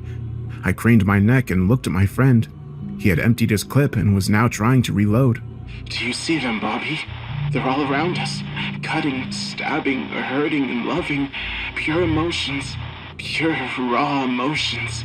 I began to get to my feet, blood pouring out of my wounds. I'll make you see them, Bobby. I'll make you see paradise. I reached over to the desk and flung it with inhuman strength towards him, knocking Bobby to the floor. Breathe, Bobby. Breathe. I slurred out as I slumped towards him. While he writhed on the ground, I lifted up my boot and smashed his visor along with his nose. 10 minutes, Bobby. That's all I ask. 10 minutes. Breathe in and out. Bobby lay nearly comatose near my feet, but I could see his suit rise and fall with his breath. Once more, the film speeds up. It shows me staring at Bobby and swaying back and forth. After about 10 minutes, Bobby's eyes open with a certain feral fear to them. Shh, just look, Bobby. I grabbed his suit and dragged it towards the window, breaking it down with my fists. Glass fell against my suit, ripping it open along with me. Do you see them? A city full of people getting the most pleasure any of us could ever imagine. Forget God, forget the devil. This is true paradise. My hands reached out and lifted Bobby towards the window. His eyes widened as he saw things we couldn't see on camera. Come on, Bobby, it's time. I struggled out a laugh as my arm shoved Bobby out of the window and let go. A few seconds passed before a loud thud echoed over the empty city. My turn now. Then your turn, Hargrove. I choked out another laugh before launching off the skyrise and hitting the ground. That's where the footage stops. I stared at the black screen for a while, with tears running down my face. I killed Bobby, Georgie, and Yoshi. I killed them for no reason, and I couldn't even remember doing it to them. They deserve to be remembered. Hargrove asked me a series of questions, all fairly standard, and most I didn't have a reply to. I knew exactly what happened, but I couldn't conjure up how or why. The biggest question Hargrove had was how I did not only survive that fall, but also tethered myself back up to the life support line. I wish I had an answer for him, but I don't. He asked if it could have been Dr. Carter. Once again, I could only reply with, I don't know. At this point, most stories would end with the big bad government killing me to keep things quiet, but they didn't. They gave me a cushy job dealing with paperwork. They listed my injuries as standard wartime trauma. I was paralyzed from the waist down from the fall. Every time I look down at my wheelchair, I remember them. The only reason they keep me alive is so I can be observed daily for any side effects of my trip. I heard Camp Hero was eventually shut down. Some people say some kid conjured up a monster back in time or something. I don't know. It wasn't my job to know. I do believe, however, our experiment put the nail in the coffin for that place, though I have no idea what happened after I left. I'd imagine Dr. Hargrove gave his speech at the doorway labeled Subproject 23 to a group of new guards that never heard about my team and I. And once Hargrove opens the door for them, they're greeted by a new Dr. Carter, who's bright-eyed and ready to explore.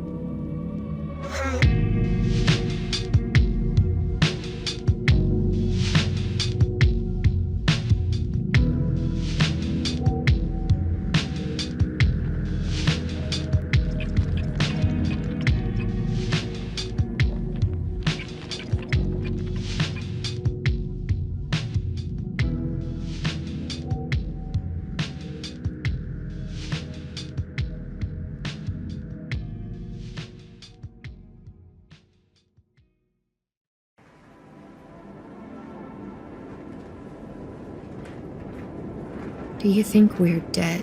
I gave Eleanor a perplexed look. I can see your breath, and we're talking right now, so... No. She muttered, shivering in the keening wind. Not here. No sense in asking that here. I mean, out there. I stared out past the dark sea, reaching to the horizon and likely further still than I could ever conceive of. They say hell is hot. As I sit on the ramshackle heights we fight every day to maintain, the cold clawing at my skin, I truly wish it was.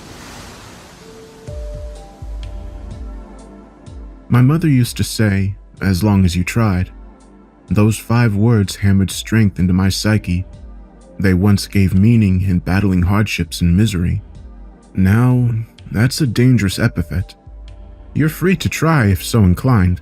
Just know that none of us will even try to save you when your belly is sliced open and your guts slurped by the creatures that dog this place. We've had our fill of brazen souls out here. They serve to be torn apart in our place. I suppose it's something to be grateful for. The braver you are, the quicker you'll learn. Bravery is as insubstantial as death in this place. I should backtrack. I'm an extremophile. Always have been. Ever since the first time that adrenaline rush flooded my veins, I was hooked. Water sports, base jumping, spelunking, anything you can name is likely under my belt. The one activity I found myself coming back to was mountaineering. Ever since my dad took me up to Mount Snowdon, there's been an inscrutable urge to summit something higher, something steeper and harsher. This leads me to my most recent trip, summiting Monte Rosa's tallest peak, the Duferspitze. My climbing partner and good friend Rob climbed it in 2018. He shared plans of a second summit, so I took him up on the offer. I say climbing partner, but with my skill level, I really mean guide. Rob's expertise blow mine out of the water. Nothing much of interest happened on the drive. Long, boring, standard overall. When we arrived, the parking lot serving as our starting point was empty and quiet. Dead still. There was an air of unease lingering around us. Around me, at least. If Rob felt it, he didn't show it. But it was there. and I should have taken it as a warning. That's retrospection for you. Looking up at Monte Rosa made everything seem so insignificant. Its monster of a rock face stood mighty and gazed out across the landscape. Ants beholden to a molehill in its dominance. God help any who climbs it. Instead, we planned around the Marinelli Couloir, a steep and snow-laden gully. We triple-checked our mandatory gear. Ice picks, crampons, ropes, etc. All present. Clear and cold mornings were forecast for the ensuing week. Perfect climbing conditions. Rob's meticulous planning was impressive, to say the least. I'd be lying if I said I wasn't a little envious. The mountain hut alone was a 4-hour climb. Though the terrain was forgiving, hard-packed snow crackled below my crampons. A reassuring sound. Inside was cozy. The walls were insulated well, and the wood stove was stocked with more than enough firewood. Yet, even as the fire roared, a chill crawled up my back. Just like the parking lot, we were alone, and the nagging intuition in the back of my mind said that may not be coincidental. Sure you're ready for tomorrow, mate? Rob said, glancing over at me from the counter. Why, yeah, yep. I'm with good hands, coming with you. Look, once we get up into the couloir, we ain't turning back, so there's no shame in having second thoughts. No, it's not that. Yeah, I could come back another time, but who knows how long I'd have to wait. Life's hectic, you know? Might be years till I can try again. Just making sure. Nerves are a dangerous beast up there. As long as you listen to me, you'll be fine. But remember, don't panic. If you're feeling anxious, remind yourself that getting upset won't help your situation. Heat from the waning coal coddled my body. Only embers flickered by the time I began to nod off into a deep, dreamless sleep. We set off at 8 a.m. after having oatmeal and berries. The first few hours ended up being a tough trek along the snowfield skirting round toward the couloir. Azure sky gazed down through the wispy high cirrus. We were about a mile from the gully when light snowfall started up. It wasn't hugely surprising, being on a mountain and all, but the sky remained clear. If anything, it had grown clearer over the past hour, and still the snow fell regardless. It was such a bizarre sight, I worried I might be getting altitude sickness. As icy pinpricks pelted my skin, the reality of the situation dawned on me. Visibility was dropping by the minute, and within 10, I could scarcely see Rob 20 feet ahead. And then he was gone. I don't mean his silhouette bled away into the whiteout. I mean even his footprints were entirely covered over. I called out to him in a panic, cupping my hands together in a futile attempt to pierce the howling gale. Hoping to catch sight of Rob, I plodded forward another 100 yards or so. Nothing. My next actions I still ruminate over today, forcing me to curse my own cowardice. Even if I was the one who disappeared, I didn't know that at the time. Without Rob to guide me, I thought I was surely going to die. So I turned back. Following the compass, I made a steady descent, hoping to get back to the hut faster than we'd come up. The fresh dusting of snow made frantic steps a danger, and I slipped several times. After an hour, my view was unchanged, pure whiteness. In my retreat, I'd somehow failed to notice a crucial detail. I wasn't going downhill. It seemed like I was in a flat snowfield, but when I turned a full 360 to get my bearings, I understood I was actually facing a gentle incline. A fresh wave of terror crashed down in my mind. I glanced down at my compass, and to my horror, saw the needle replaced by a listless, spinning blur. I tried my best. Mom would have been proud, but the cold wore me down, the snow merciless as it pelted me. My footsteps grew closer and closer together until there were no footsteps at all. I crouched on one knee. I wasn't shivering anymore. Well, I did feel pretty warm, hot actually. I went to unzip my coat when a stark patch of lime caught my attention. An abandoned tent, long left to endure the elements. It looked old. My dulling mind didn't catch the oddity that it wasn't already buried by the snow. Our tent was in Rob's pack, and with him out of the picture, this was my only chance at survival. There were a few small tears in the canvas, but the tent sufficed in its primary purpose. Still, I had no means of warming myself up. Bundled tight in my sleeping bag, I felt the weight of exhaustion settle, and no sooner did my eyelids droop and my eyes rolled back. The fact I awoke at all filled me with a sense of relief. Brain still groggy, I sat up and observed the tent's interior. It fared well in the figurative flashbang of a snowstorm. Something was different. The small tears only looked out onto white, but all was quiet. Never has there been a silent blizzard. Only when a cold shock hit my foot did I notice the mounds of melting slush on the floor directly beneath each rip in the tent. I was snowed in. Adrenaline flooded my veins and sent my thoughts into hyperspeed. How long had I been buried? How much oxygen was left in the tent? How deep was I? Don't panic. Freaking out won't help. I took in a deep, controlled breath and crawled over to the zipper, hesitating before tugging it open in one swift motion. White fluff poured into the tent, and in a transitory state between dread and understanding, I scrambled backwards in fear of an icy casket. My mind cleared. Logically, if the snow was that powdery, I couldn't be down very deep. Still, the tent sagged, its backbone long since snapped. I dragged myself out and pushed my way through the dampening snow, lugging the pack with all my equipment behind. With the gap collapsing in on itself behind me, I planted my boots in the snow and stood. I wasn't on Monte Rosa. I wasn't in the Alps. I wasn't even on a mountain at all. Standing near the bottom of a sort of half-cone slope, the horizon-wide expanse of dark water was the first hint I was somewhere else entirely. I could tell the ocean was a ways down, but only after shuffling down to the edge did I catch a glimpse of the precipice. A rugged ice face plummeting some 400 feet. Vertigo struck suddenly, knocking me onto my ass, hands splayed like a starfish. Something sticking up near the edge caught my eye. It resembled the curve rails of a pool ladder. If said ladder was poorly made and rickety, with coarse gray rope tied to each side, graying fibers sequestered by an equally ashen backdrop. A tiny ray of hope beamed somewhere deep down inside of me. Maybe someone was here. I crawled through the powder and gripped the steel bars. My gloves did nothing against the inexorable chill of wind-beaten metal. Still, desperate curiosity willed my head and shoulders to lean over the precipice. Fixed into the mottled ice, a vertical tower of crude materials swayed in the ever-present winds.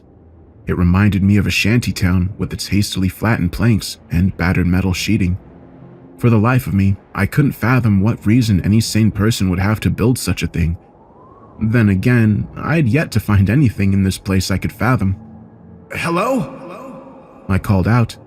The first words out of my mouth since waking up were hoarse and weak, tumbling pathetically down the mismatched scaffolding.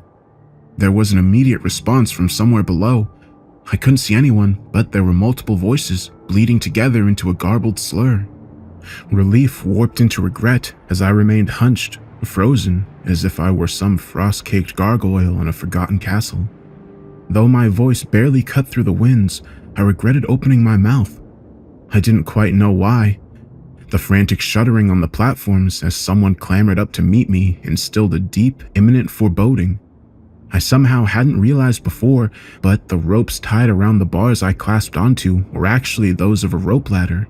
They whipped into the cliffside, heralding the arrival of the figure who'd just pushed their way out from under a rotten blue tarp. A disheveled and wild-eyed man pulled his way up the wooden rungs, patchy bundles of matted hair swinging around his face. When he saw me, he paused, wired eyes suddenly morphing into something rabid before continuing up the ladder with fervor. As if dislocated, his jaw dropped wide open and flopped around on its hinges. I didn't know what that expression meant, but suffice to say, I was horrified. Those eyes, they betrayed hunger. I flopped onto my back and fumbled with the zipper on my bag, tearing out an ice pick and sleeting myself. 2 sets of blackening fingers curled over the rim before me, followed by this bestial visage of a human climbing up onto the snow in all his wiry might. Hey, what are you doing there, lad? I chuckled with transparent unease. He almost looked surprised after I spoke, as if language was a foreign concept to him. He sucked air in through his teeth with a hiss. Cold, so hungry. You, warm, fresh. He spat in a gravelly voice. I backed up, raising the ice pick clutched in both hands. The man went a few uncoordinated steps before lunging out of nowhere and diving on top of me. I yelped in fear, falling backwards and raising the pick horizontal in defense. Spittle sprayed from yellow teeth, gnashing inches from my face. Acting swiftly, I rammed the blunt handle of the pick into his throat, causing him to recoil. Only a second later, he persisted with all his rage, seeming to shrug off the blow to his jugular as though it were an insect bite. In the scuffle, he managed to grab my right arm and sunk his teeth into my wrist. I screamed and let go of the pick with my right. Instinctively, I swung it in my left, the sharp end sailing true and embedding directly into the side of his neck. Viscous blood exploded over my face as I wrenched the pick back towards me, tearing the front of his throat open in a ragged gash. The man shot up straight in response, stumbling uncontrolled back to the edge and dropping limply into the open air. Despite my close call, something else disturbed me. The blood that had poured onto me was cold. I don't mean lukewarm, cold, if not freezing. No steam rose into the air as one might expect. It just curdled and froze on my clothing. With no other choice, I crept back to the rope ladder and looked down. A ratty woman had just climbed up into view and paused after seeing the man's body on the platform. Ugh, god damn it. Again, Kurt? What she said took me aback, but the bubbling laugh from Kurt was the kicker. Throat practically non-existent, he was alive and laughing. Hey, sorry about him. You can come down. It's safe. I almost joined Kurt in his hysteria. It was such an absurd proposition. Safe? You're dangling off the edge of a cliff. Let me rephrase. Safer. Trust me, you don't want to spend another minute up there. What? Nah, screw this. I'm out of here. Are you? Are you really? Take a look around. Where in the name of God do you think you are right now? No idea, but even if my chances are 1 in a million at getting home, I'd rather die out there than stay here. Me too, traveler. Me too.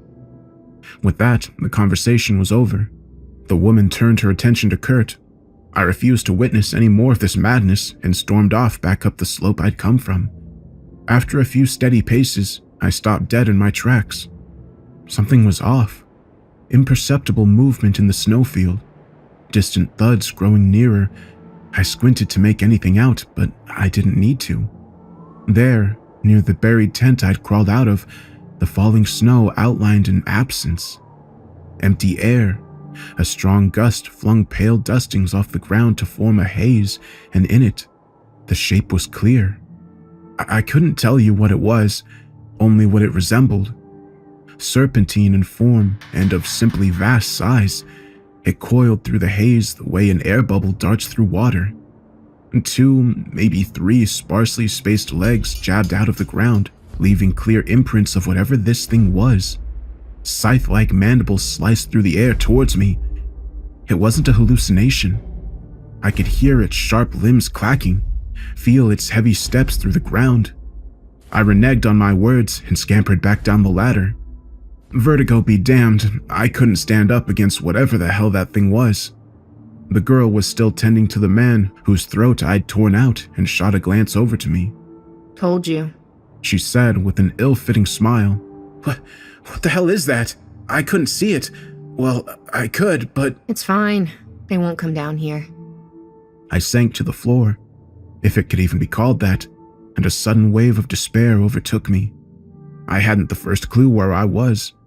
Something deep in the recesses of my mind doubted I was even on Earth anymore. I'm Eleanor, by the way. Shaking, I looked over to her with a grimace, then promptly winced from the pain of freezing wind whistling through my teeth. Nicholas, how are you so nonchalant right now? How long have you been here in this hell? How long? Hell if I know. Time doesn't have a say anymore. Not for me. It's not as if clocks work here, even if I wanted to know the time. A day could be months, years, and a night could be 5 minutes, or vice versa. There's not many things a man can do when faced with impossibility. Do you deny, to enkindle self-detriment, or accept and give up so easily? A question of hopeless fight versus hopeless submission. Look, how about you come down with us, get some shelter? I know it's not optimal, but believe me when I say it's a paradise to living up there. Before, I had Rob to guide me. Whether he's still in the world I knew or he's here somewhere, I don't know. I should hope he made it out. But the coward in me also hopes to see him in this cursed place, to let him take the lead, and the same cowardice in me chose to stay with Eleanor, Kurt, and the rest. The rope ladder ran down through entry level. A group of us sat on a 9-foot square base of cobbled ply and sheet metal, enclosed by flapping rolls of sun-bleached canvas and tarp. A room by some sliver of a margin. At the time, there were 6 of us. A paler, sharp-faced man introduced himself as Aaron and spoke on behalf of Kurt. The hunger, you see, it breaks you down. However strong you think you are, you'll never win against it. To eat anything substantial is a godsend, let alone something warm. Of the remaining 2 were Naya, a tan woman whose dappled skin displayed mild vertigo, and an older gentleman bearing several tight pink scars over his hands. Same for his face. Well, what could be seen of it past a graying beard. He doesn't remember his name. Everyone calls him Iago or Santiago. Something Hemingway. Never read his books myself, but as far as wind-beaten fishermen go, Iago certainly looks the part. It took a while of idle chatter for me to finally come around to the question seeping through my thoughts. So, how do you survive here? 8 words were all it took to derail the conversation and have them exchanged pitied glances. Ain't a matter of surviving, son, Iago rasped. It's a choice between lesser evils. I was exacerbated. What does that even mean, you old... Iago's sunken eyes toppled my will, and I trailed off. He huffed, more with fatigue than frustration. Try as you might, it can't die in this place. I went to bite back, but swallowed my words as I remembered Kurt. He laid beside us under a dirty sheet. Naya must have caught on because she reached over and tugged the fabric down to reveal Kurt's injury. Now his ruined throat was filled with what looked to be ice, only the ice looked tainted, putrid almost, with sallow mycelia exploding within. Crimson tributaries forced their way through the frost, up on the left, down on the right. Tingling dread crept in a similar manner, up my spine and neck, and flowing back down through my chest. If this was reality now, then, well, I don't know. What moral is there? What sadistic law of nature permits this? With no other choice, I've learned quickly what to do and what to avoid, either empirically alongside my fellow captives or from their lessons. Actually, just whenever we need to, we set out in the snowfield above in alternating groups of 2 or 3. Oftentimes, the invisible creatures moved to someplace new, leaving the path clear for us. I'd let them use my ice picks, though. I'd made it clear that if it was my turn, I'd always have one in hand. The 3rd member used some kind of socket wrench with a sharp stone driven into the end. The iceberg is possibly the most treacherous ground I've ever had to traverse. Fissures hide under deceptive snow overhangs. One misstep on such unstable ground means falling 100 feet into an icy casket. That wouldn't be so bad, since you could eventually climb your way out. Only the boar worms that tunnel deep inside the ice are quick to snatch up anything coming their way. Worse still, those see-through monsters come and go as they please. I myself have been caught, 8 odd times? The way their mandibles carve and cleave, they must be serrated, because it hurts. It really hurts. And I'd rather not experience the sensation again. But we have to go searching. We have to. Most of the time we find little, usually nothing. A beaten metal sheet or frost-blackened planks are cause for celebration. You see, our cliff dwelling doesn't stay by itself. If only it were that easy. No, the iceberg is sinking constantly at a glacial rate into the abyssal brine below. Perpetual snowfall packs itself down into the ice over time and roughly maintains the iceberg's elevation. So we have to deconstruct, dismember the lower levels and lug them back up to the top. drive old rebar into the cliff with blunt objects, and fasten everything back together. If that's not work enough, the whole iceberg sways imperceptibly over time. It tilts forward to precarious angles, resting for a drawn-out solstice before tipping backwards again. Lose your presence of mind, and there's no second chance. Down into the freezing waters you go, torn apart by scaled monsters with their jagged spines and shark's teeth. Never blessed with the mercy of death until every cell in your violated body is torn and strewn asunder. Of course, there's a respite when the iceberg leans backward. It's not something to get complacent with. Listen to that nagging reminder tell you that at some point, you'll be back in the same spot. That's your survival instinct talking, obsolete as it is. And even then, when you feel prepared for anything, this place always has an ace up its sleeve. My first introduction to this concept was, well, it was a while after my arrival. I'd like to embellish the memory, to say we were sitting around a fire, something to that effect. No chance of that. Even behind cover from the wind, it's like the warped physical laws here outright forbid sparks and flames. No, I sat beside Aaron and Naya on a pile of salt-crusted clothes. Without much else to pass the time, we'd engage in half-hearted games and hobbies. Contrary to his appearance, Iago had a strong singing voice. I'm kind of amazed he can remember any songs. The man can't recall his own name for Pete's sake. I guess it's like Alzheimer's. Music's the last to flee memory, or so I've heard. At the time, he stood out on the platform before us. He was singing. I think it was Green, Green Grass of Home. In spite of the choppy gale, his voice carried. It was pleasant. This song in particular rang with poignant nostalgia. Once Iago finished, he stood with his hands held together. Hey, pretty good, old man. Aaron cheered. Naya nodded her head in agreement. Iago chuckled, and for a fleeting moment, our troubles were lost. I guess we were too distracted to hear the heavy shuffling from below, because we fell back to silence when an enormous hand wrapped around the edge of the platform. Whatever pulled itself over that edge, it was no creation of a sane god. Gray, blubbery flesh rippled in the wind. A disgusting, bloated thing the size of a tractor tire peered over at us. A head. Scattered perforations in its side must have been ears, but it had no facial features other than a burbling X-shaped hole right in the middle. 3 more sets of hands clambered their way up to us, somehow crawling up the ice as if it were a gecko. None of these details held a candle to what their overall features resembled. Infants. Elephant-sized hellspawn toddlers crawling on all fours. Laggardly with age, Iago had no chance. Swollen, sticky fingers curled around his body, squeezing him in a grasp even world record strongmen couldn't escape.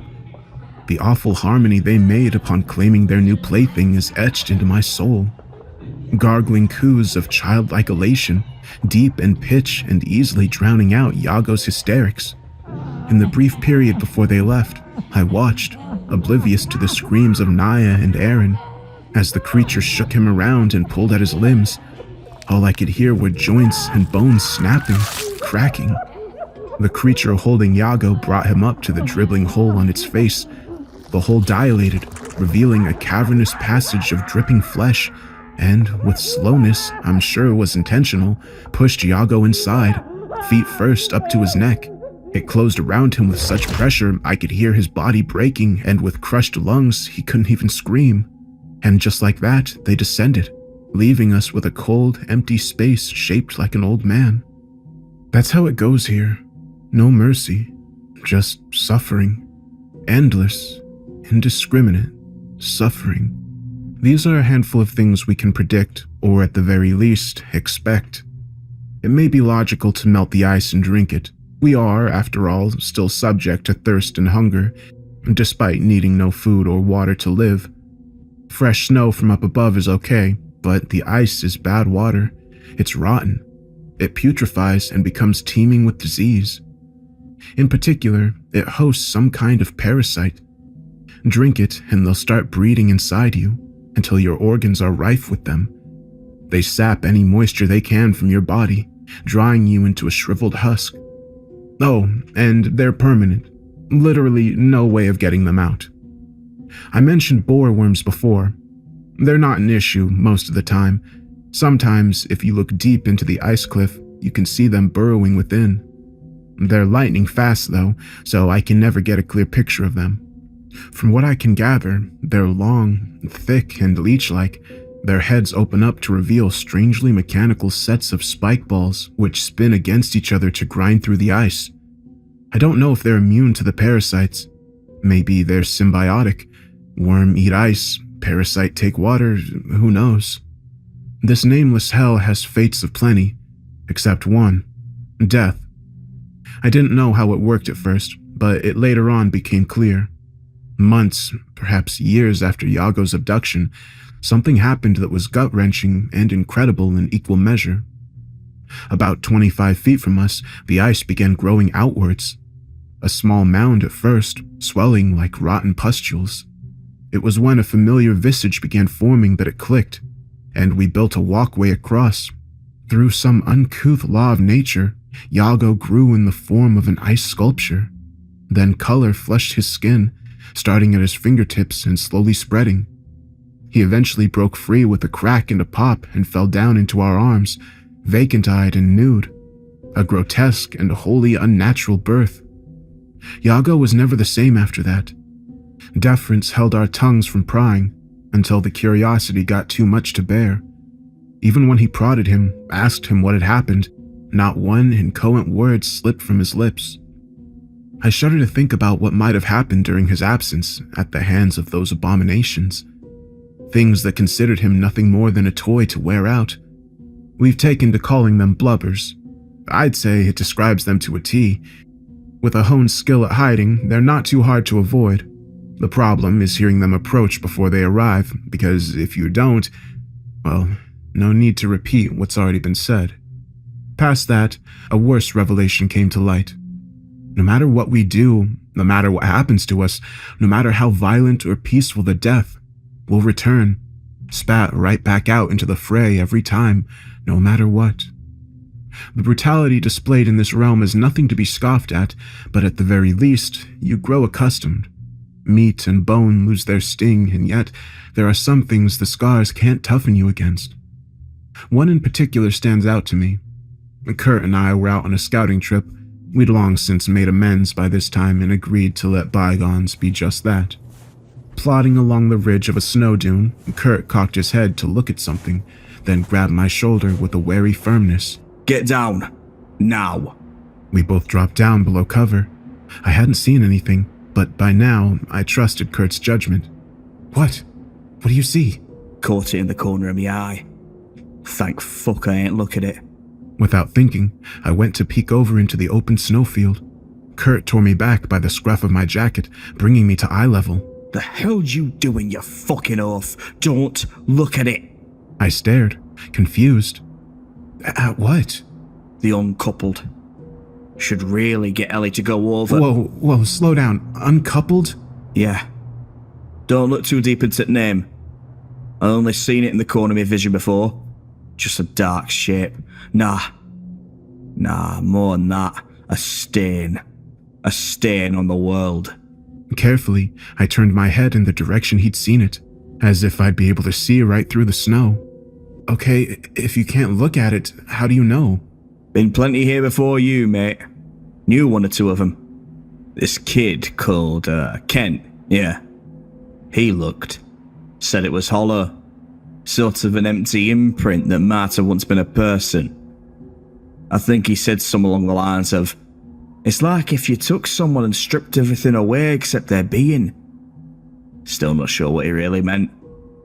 But it's enough to know I ain't never gonna look at it. Well, that and the fact that a moment later, he's already 30 feet ahead and stumbling toward it. Pausing to let Kurt's words sink in, I muttered, where is he now? I mean, Yago got taken and he came back. He shook his head, eyes focused on nothing. Couldn't tell you. Only way I even remember him is because of his voice. Screams. God-awful wailing. Surfing across the dunes and through the air. In those short times when the wind stumbles, if you just listen. Following his lead, I cocked an ear upward, frostbitten air slicing past my skin. There was nothing other than the howling gale and the hammering of my heart. However, the longer I listened, I picked up on something distinct from the wind whistling. It did sound like screams. For all I know, Kurt could have just been pulling a sick prank. It's easy to hear things that aren't there, to see what you want to see. Only, as I focused, it began to morph into the tone and timbre of a scream I still remembered. One I remembered well. It was the last voice I'd heard before this all happened. I tried not to think about it. "Help me." The words were hissed straight into my ear. It startled me so bad my legs straightened and I hopped off the ground. No question that time, it was his voice. After that, it wasn't a matter of not thinking about it, but of trying to forget. I must have been in a trance when Kurt spoke up again, snapping his fingers. "Hey, you alright? Come on, we should get back. I ain't seen nothing out there worth the risk. Just, if you ever see something in the corner of your eye, something darker than dark, leave." I nodded, grimacing, and we made our way back to our home. If constant, freezing snowfall wasn't enough, the weather knows worse cruelty. For the most part, we have shelter if it starts raining anything untoward. If you're caught out in the snowfield though, well, let's say you'll be back in a few weeks at best, months or years at worst. That happened one time while Eleanor and Aaron went scavenging. They must have been on their way back when it started raining these razor-sharp ice shards, finger-sized blades that sliced through the canvas and embedded deep into wooden platforms. Pain snarls from above heralded Aaron's arrival, the rope ladder quivering under his descent. The best way I can describe how he looked was as if a shrapnel grenade had detonated 3 feet in front of him. Well, all around him, really. Deep, weeping gashes littered his body, and strands of flayed skin danced in the wind. It was like looking at a mangled, human-shaped version of those cheese strings. You know, the ones you peel off? I wish I could taste one of those again. Anyway, there wasn't much more we could do except bandage him up. Even then, it was more so we didn't have to see his injuries. I realized in my stupidity something we'd overlooked. He was alone. Naya asked where she was. He sat there, lifeless. It could have been the bandages wrapped around his head. I think he was just too broken to register the question. With his throat and chest a pulpy mess, Aaron's voice was little more than a grating rattle. "Didn't make it. Ankles, Achilles, all sliced to shit. She fell down a ravine." Naya just stood there, letting her head loll back, and let out a forlorn wail into the sky, one of transparent despair and indignance at this reprobate world. One I felt all too closely. I remembered looking into the ice and seeing torn flesh dangling from a boreworm's mouth. Dull pink smudges carried through the ice as they tunneled. A while later, 2 or 3 weeks at a guess, her rebirth began. It seems that whenever this happens, they aren't too far away, 30 feet tops. I don't want to jinx it, maybe it's luck. More likely, it's just how this place works. I dream sometimes of being reborn from the ice, only to fall out rigid and lifeless. But all we get are failed miscarriages. There's one thing I find worthy of putting on paper, and that is the storm. It happens at random, according to Kurt. There's no pattern to its visits. I've only witnessed it twice in my time here. The first time it swirled on the distant skyline, I found myself totally wrapped in its magnificence, a terrifying sight to behold. We'd been imprisoned in a night that must have lasted at least 2 or 3 years, relatively speaking. And in accordance with the darkness, the only light being the bruised, moonless firmament, it took a while for the black clouds to register, congealing across the waters. Well, it wasn't hard to notice after deep crimson flashes lit up in its bowels, pulsating vermilion glimmers so full of energy that I could feel heat wash over my face from across the waters. That heat grew into a roiling whirlwind as the storm neared. The others were quick to stir from their meager shut-eye when they too felt it. The hell's that? "Oh no, please God, not again," Aaron croaked. Guys, what's happening? What is that out there?" I asked. "Storm's coming," Yago said. We all turned to him in sync. Those were the only words he'd spoken since he returned from the blubbers, and the mere sound of his voice came as a shock. We pressed for details, but he'd already sunken back into his dead-tongued dejection. Kurt was no help either. He just shivered and stared paralytic into the churning depths of that stormhead. I'll be honest, after the storm drew nearer and patting rain replaced the snow, a certain excitement overtook me. Inky blots darted across the flashing lights deep in the storm clouds, captivating me in awe. I threw my head back and opened my mouth, allowing the rain to splash its warmth across my tongue. It felt heavenly. The sensation of warmth after so long deprived was like nothing I'd felt before. The euphoria was short-lasting, and concern replaced it as the raindrops turned scalding. When they started to burn and sizzle off my face, I flinched and dove back under the cover. Before long, the air was an all-encompassing haze of steam. It was like we'd entered some malfunctioning steam room. Each breath brought with it a flaring heat that spread from my lungs to the rest of my organs. It's funny, isn't it? In winter, it's cold and dreary, and you wish it was summer instead. Then when summer rolls around, the beating sun and stifling nights make you yearn for the colder seasons. In that boiling cloud, I begged for the cold to come back. At least we could layer up in the coats and pants. There was nothing to be done about the heat. You can't exactly take your skin off when it's too hot. Momentary relief came as cool, trickling streams from above. My relief was sorely misguided when I understood what it was. Meltwater. Minor runnels quickly inflated to a formidable downpour, then into a violent rapid. Nothing could be heard over the roar of rushing water. Blind, breathless, and panicking, I reached out for a hold. My fingers wrapped around metal, a pole driven into the ice. I held on with everything I had, but there was a thump beside me, a gurgled shriek. Eleanor. Despite my total exertion to keep from being swept away, I outstretched a hand. "Ellie, grab my hand!" I said, a candle in the wind to the rapids. Without delay, I felt her slippery fingers intertwine with my own. I heaved. I felt as if my spine would snap right there and then. I didn't have the strength. The cold torrent sapped all of the excess energy from my muscles. Help me! Following the cry, I barely made out Kurt clinging helplessly to a torn canvas. The steam swallowed him up again, and my stomach knotted when a harsh tearing noise scraped my eardrums. In total, uncut despair, I watched as Kurt plummeted past the platform and out of sight. As if on cue, Ellie's fingers slipped away. My heart felt as empty as my palm. Her screams faded from my ears, replaced by the incessant torrent. I don't remember the weight following. Only the waterfall suddenly abating, giving way to a familiar gray murk hanging in the sky. Kurt and Eleanor were gone. In any other situation, I might have found solace knowing they drowned, or perhaps even died on impact with the ocean. Of course, that was out of the question. We were left knowing with absolute certainty they were going through unimaginable suffering, and far more to come.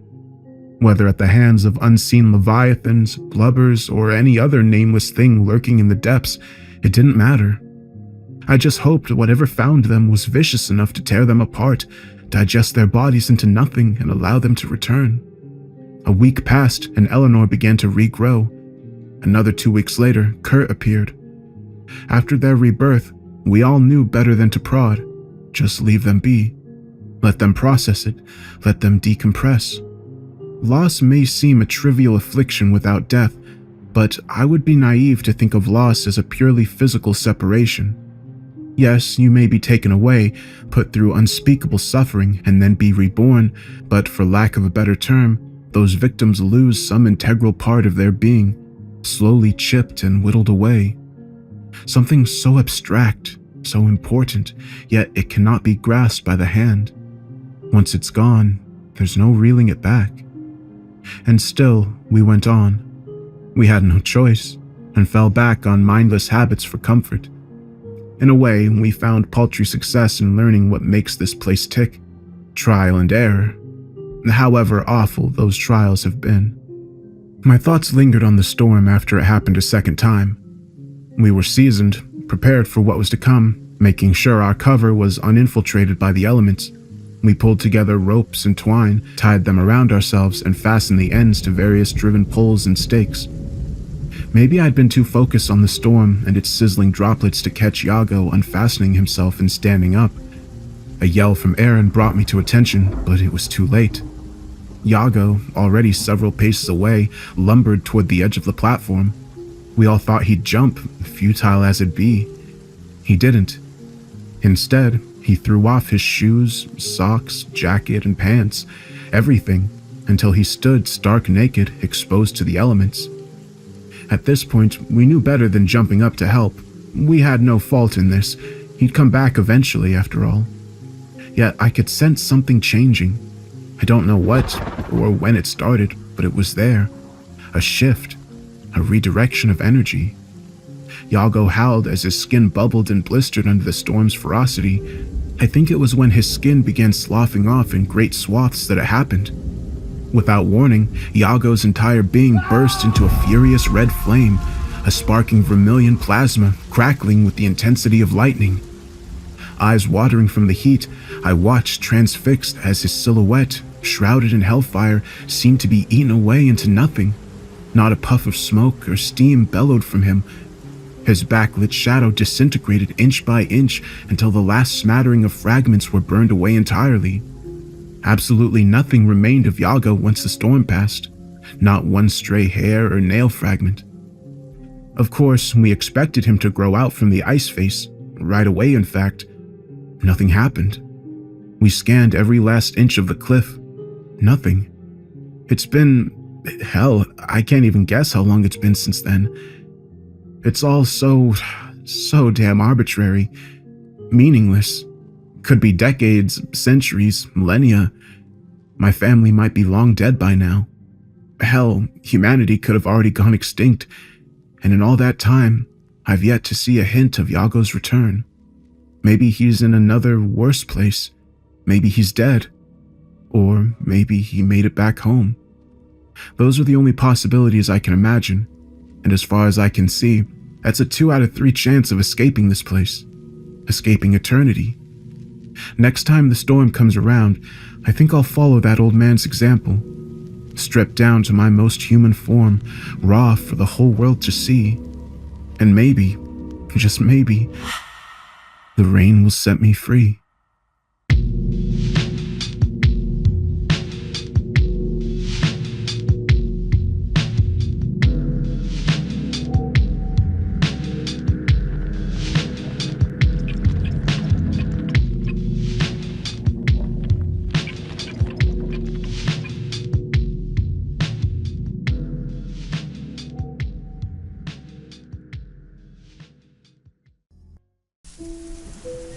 When I was 26, my friend and I decided we were going to sail around the world.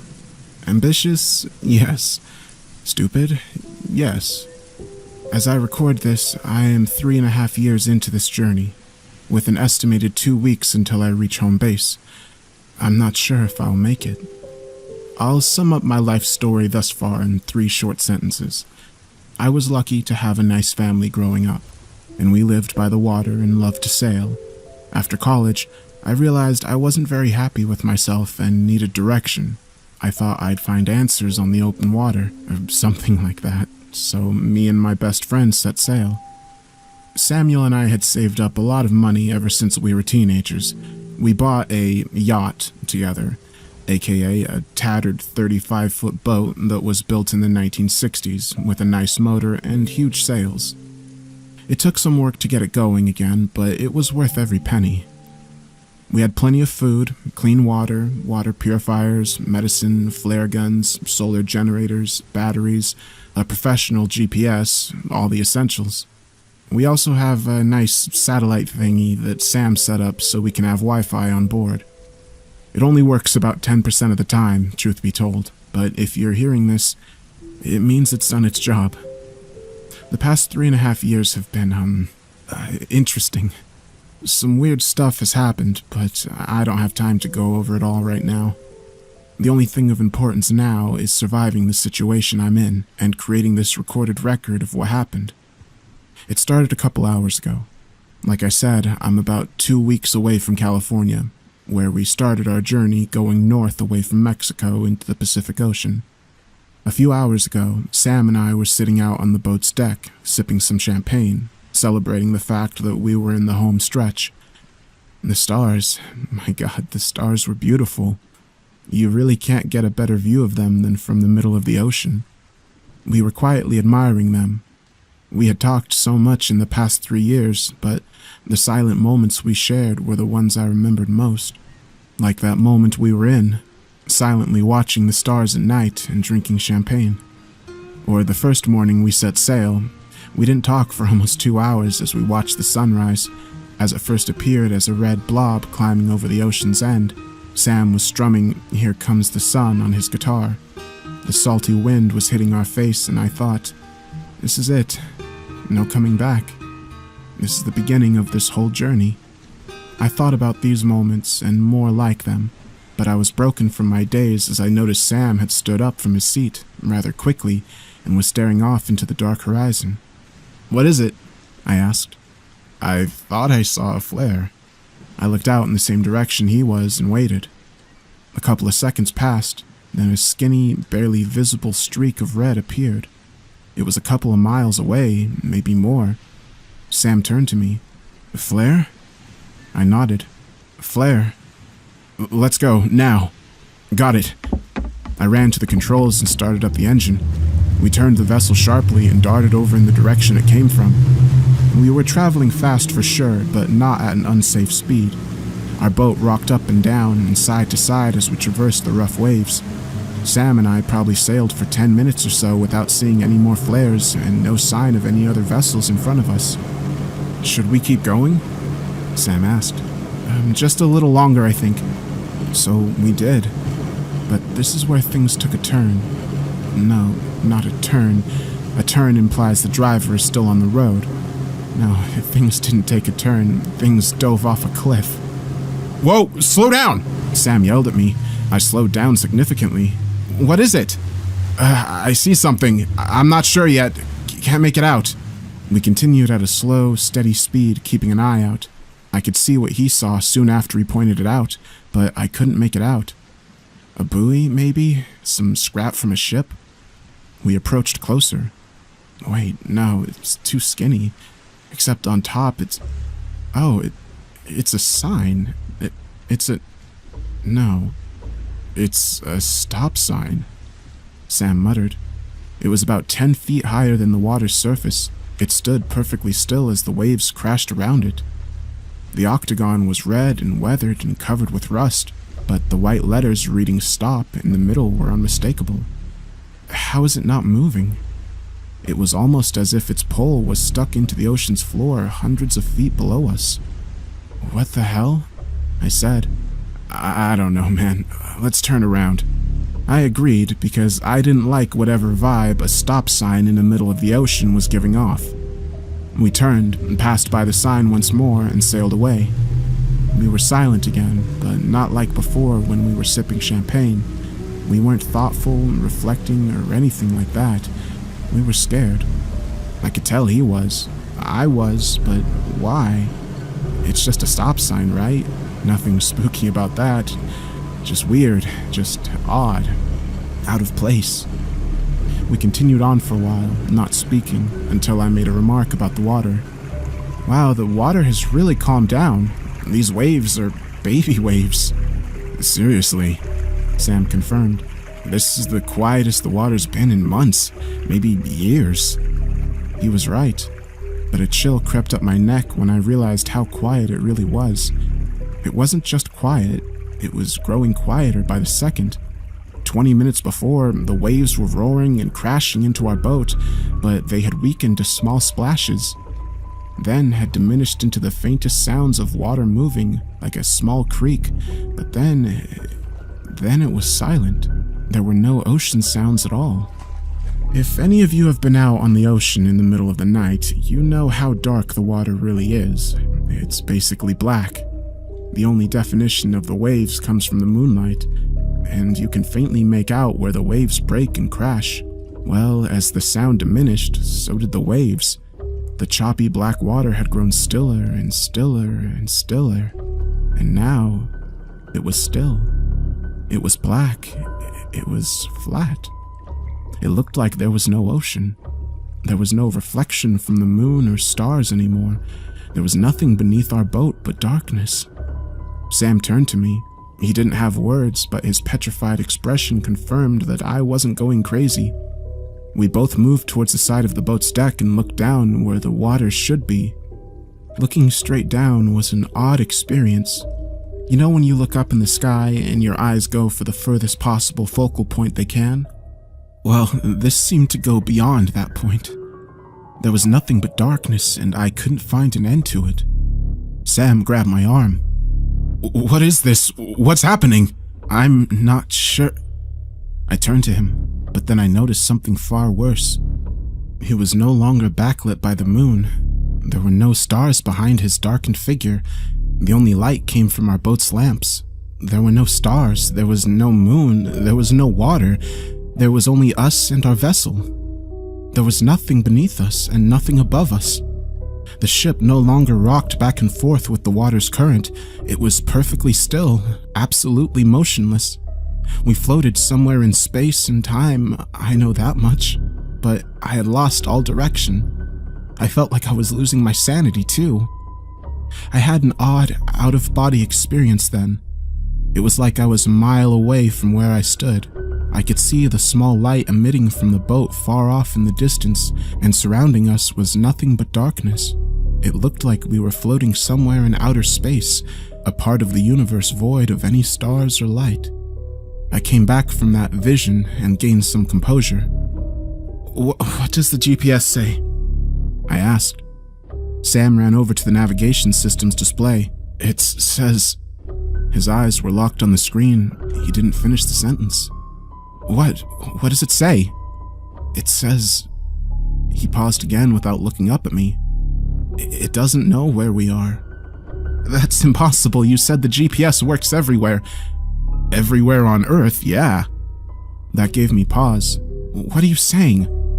He still looked at the screen. He ignored my question and asked one of his own. I'll never forget his words. "Does it feel like we're falling to you?" "No," I started to say, but after he asked that, it did. Kind of. Before, it felt like we were floating on stagnant water in complete darkness, but now, I felt that drop in my stomach. My heart was beating faster. It felt like I was lighter, like my feet were barely putting any weight on the deck's surface, like the boat was about to fall away and leave me behind, floating by myself in the dark.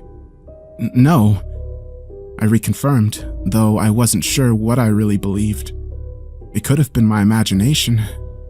I didn't want to accept the fact that we were falling. Falling into what? "No," I said a third time. "We aren't falling, it's just dark. It's messing with your senses." We looked off in the same direction, first towards where the horizon would have been, then down to where the water should have been, then up at the starless sky. We had nowhere to go. I was unsure if the motor would work or if the sails would be of any use. There was no wind, and I was sure there was no water. We were sailing on an ocean of emptiness. What came next was something I'd never experienced before, so I may have trouble explaining. That feeling that we were falling was gone. It had been replaced by a feeling that we were upside down. I don't really know how to describe it. At first, we were upright, not falling anymore, but then we were turning. No, flipping. It felt like the whole boat was capsizing. It kept turning over and then stopped once it felt like we were perfectly upside down.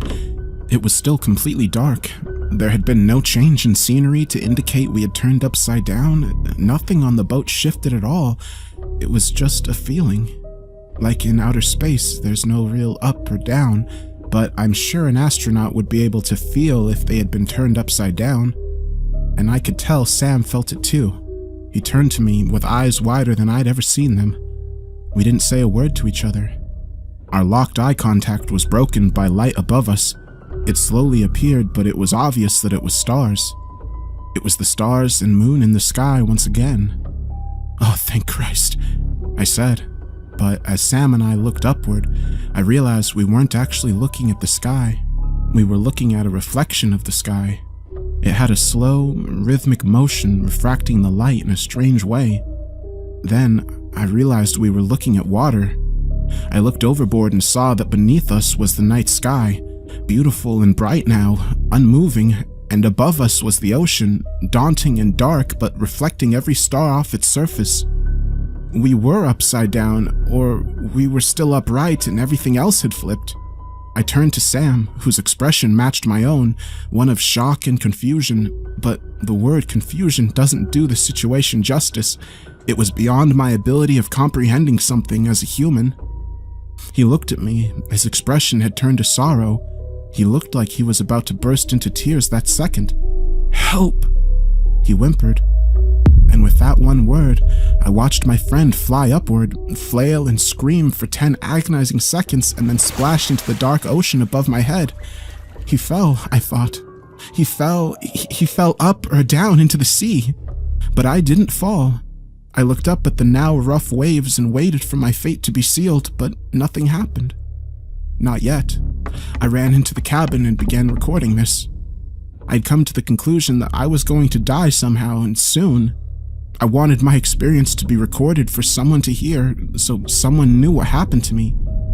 I got about halfway through it before I heard the noise. It was a long, slow, loud, deep rumble. It almost felt like a light earthquake. It slowly got louder and louder until I couldn't ignore the fact that something was happening. I peeked outside the cabin door, cautious not to go all the way outside. I looked up at the ocean where I deduced the sound was coming from. The waves were bigger now, rougher too. Those black monsters would crash into one another and produce a light shower of white water. That's when I noticed it's closer. It was, indeed. The water was maybe 1,000 feet above the boat when I first noticed it. Now it was more like 250, and that distance was decreasing fast. I stared at it, stuck in a panic of confusion and fright. It was falling on me, or I was falling on it, and it was happening rapidly. I ran into the cabin again for shelter, knowing it would be little help. Seconds after I secured the cabin door, the ocean fell onto me, or I fell into it. The surface of the water crashed down hard onto the ship's deck and quickly began flooding the cabin. I think the boat was fully submerged underwater for a second at least. I felt the pull from it as it brought itself back to the surface, trying to float. I don't know how or why, but I knew I was upright after that. I'm not sure if the boat flipped itself or maybe a wave helped flip it over. It all happened so fast. I don't know, but I knew I was upright then, floating in the ocean. I got beat up pretty bad. Whiplash, bruises, a couple cuts, maybe a concussion. My boat got beat up worse, though. There was about a foot of standing water on the deck. The engine is completely wrecked, possibly beyond repair. The sails were torn to shreds from the impact of the water, but I'm floating upright. That's good. But I'm floating, wandering with no control over my direction. That's bad. And that's where I am now. I'm not sure what happened or what went wrong. I'm not sure if I'll ever make it home. I'm not sure if anyone will ever actually hear this.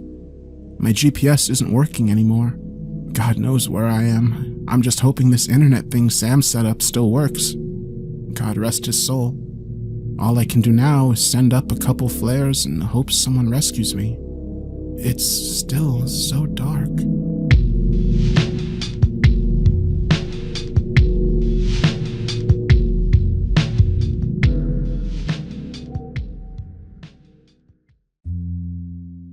I had a strange experience as a young boy that gave me a lot of anxiety during my childhood. While I grew up, it was my go-to story at camp when we sat around the fire, but in my teenage years, and with the help from my therapist, I came to the conclusion that the story hadn't really happened. I convinced myself that I'd constructed the memory based on my earliest nightmares, or perhaps some story told to me before I was old enough to tell fiction from reality. It was a reasonable way to see it. The fact is that you can't really trust your childhood memories, and given how unbelievable this particular memory was, it would have been absurd to still believe in it as an adult. So I stopped thinking about the memory, stopped telling it to my friends, and continued on with my life. At least that was until last week when I was visiting my mother. I found something in her attic, and now I feel compelled to tell my story once again. I was 7 years old. At the time, I lived with my mother in Stockholm. I didn't have any friends, not because I was disliked by my peers, but because there weren't any kids my age in the neighborhood. The other kids were either too young or too old for me. Thus, I usually played by myself in the courtyard. I didn't mind it that much. I had a rich imagination and could entertain myself pretty easily. My mother kept an eye on me through the kitchen window, but it was a safe neighborhood, so she didn't need to worry too much. It wasn't possible to enter the courtyard from the street without a code to the door, and my mother knew the neighbors well enough to trust them. One day, on my way down the staircase, I noticed a blue tricycle in the courtyard. I saw it from the window on the second floor. I hadn't seen it before and thought it would be cool to try it out. However, when I reached the courtyard, I couldn't find it anywhere. I assumed someone must have taken it away, although it would have to have happened really quickly because I had run down the staircase as fast as I could. Disappointed, I decided to climb one of the maple trees, and I quickly forgot about the tricycle. The next day, the same thing happened. I saw the tricycle from the window on the second floor, and when I got to the courtyard, it was gone. I don't remember if it happened a third time before I investigated it, but when I did, I was bewildered to discover that the tricycle could still be seen from the window on the second floor, and only from the window on the second floor. The view from that window was slightly different from the view from the other windows. The tricycle was the biggest difference, but there were other things that stood out too. For example, the bushes weren't as neatly trimmed, and there were cracks on the wall of the house facing the courtyard. Like with most things, I kept this mystery for myself. It was my discovery, a window to my own secret world. At least, that was how I felt. Every time I went outside to play, I took a few moments staring out the window on my way down. One time, a neighbor found me looking out of it. She asked what I was looking at, unable to notice the small differences that had caught my eye. I guess her adult mind simply couldn't find a reason to pay the view from the second floor any special attention. No one did, except me. I told her that I was looking at the birds, even though I didn't see any birds. In fact, I hadn't seen a single living thing on the other side of this window. It didn't register that might have been a bad sign. Instead, I thought it made my secret little world peaceful. I loved to be alone, and the world with the blue tricycle seemed to be the perfect place for it. I don't know how many days passed, but at some point, my curiosity got the best of me. It was October, or at least sometime during autumn, because I remember the yellow leaves on the maple trees. I snuck out of the apartment before my mother woke up. It was right after dawn. I climbed up the window frame in the staircase. A light rain fell over the courtyard, at least over this version of it. The second floor wasn't that high up, but it was still too high up for me to jump out of without hurting myself. Luckily, the window lay just next to the downpipe of the rain gutter, which I could use to climb down. I was a good climber. My mother always tells me I learned to climb before I learned to walk, so it didn't scare me. I still had to gather a lot of courage, though. I usually followed the rules to stay out of trouble, and this was perhaps the first time I did something that I knew my mother would have disapproved of. My hands trembled a little when I opened the window. I have a vague memory of the air smelling strange, toxic in some way. Every time I smell burnt rubber, this memory comes back to me, so I guess it smelled a bit like that. It didn't deter me, however. I grabbed the pipe, feeling my little heart beating hard in my chest, and began my descent. The sound of my feet hitting the ground echoed between the buildings. Looking up at them, the dark windows stared down at me like empty eye sockets. Hello? I yelled and listened to my echo. I wanted to know if I was truly alone, and since no one yelled back, I assumed that I was. This place was truly just as empty as I had hoped, but it wasn't as peaceful. The smell made me nauseous. The rain left black dirt on my skin, and the raindrops that landed on my lips left a bitter taste in my mouth.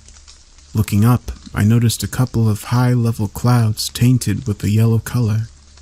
I still felt safe, protected from the rest of the city by the buildings that surrounded me, but I still didn't want to stay for long. It wasn't just the smell, it was an overall feeling of something being wrong. I walked to the other end of the courtyard. On one of the walls that I hadn't been able to see from the window, I saw some graffiti. Close the doors. I might be remembering the exact phrase wrong, but I'm sure it said something like that. There was a heap of clothes lying next to the wall. I thought they must have belonged to someone. There had been people here once, I thought. Where did they all go? This question terrified me. I really wanted to try out the tricycle, but after seeing those clothes, I decided against it. It was time to go home. On my way back, I noticed something shiny hidden under the rotten leaves on the ground. I bent down and picked it up. It was a golden ball, the size of an apple. Fascinated, I stared at it. It was the most beautiful thing I had ever seen. I almost forgot about where I was, but just moments later, a sound of something crashing to the ground came from behind the building, somewhere on the street. I froze with fear.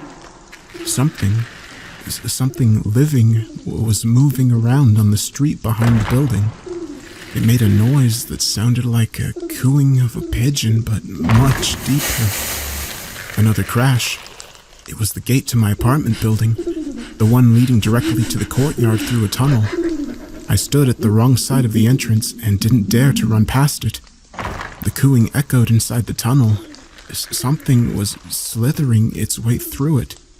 It sounded like someone was dragging a huge sack on the ground.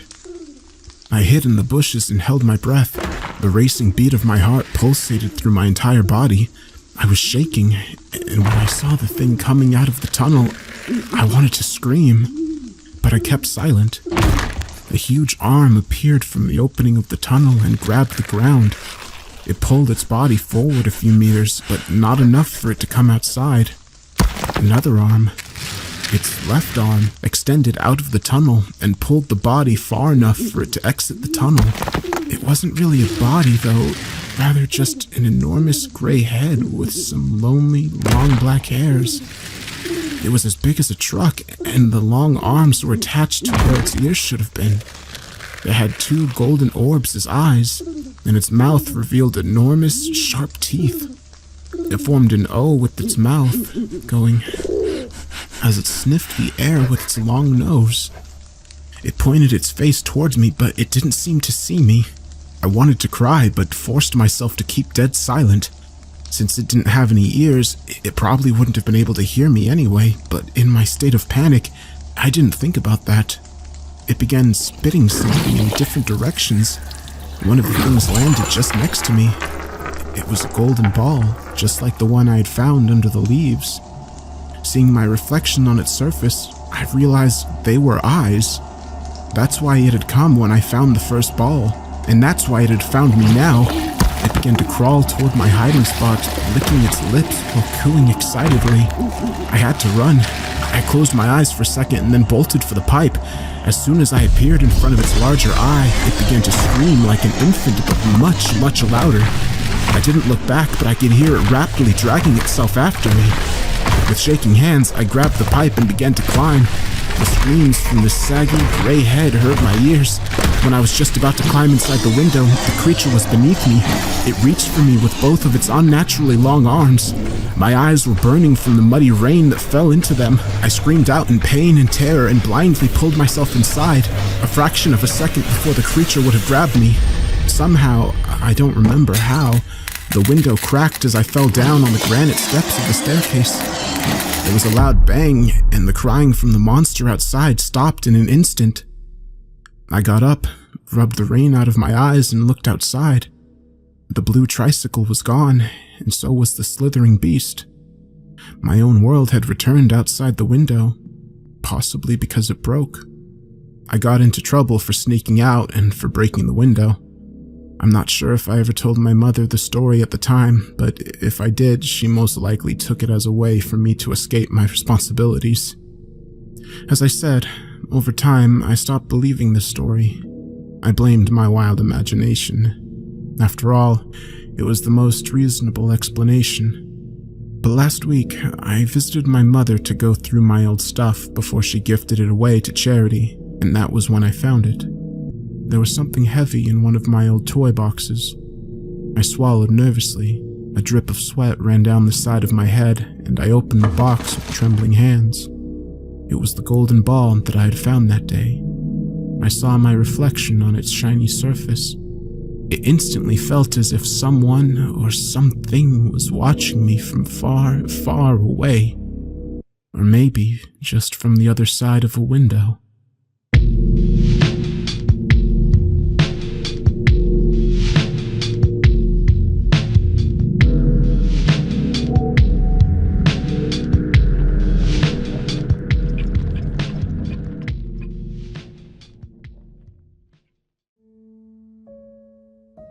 If you walk through a certain run-down inner-city area located in a working-class northern town, there's a chance you'll stumble across a terraced street like none other.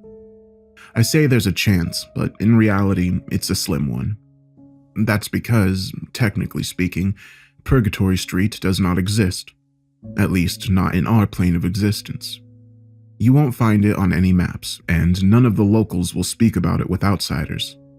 There are only whispers of its existence in the back rooms of working men's clubs, bingo halls, and greasy spoon cafes.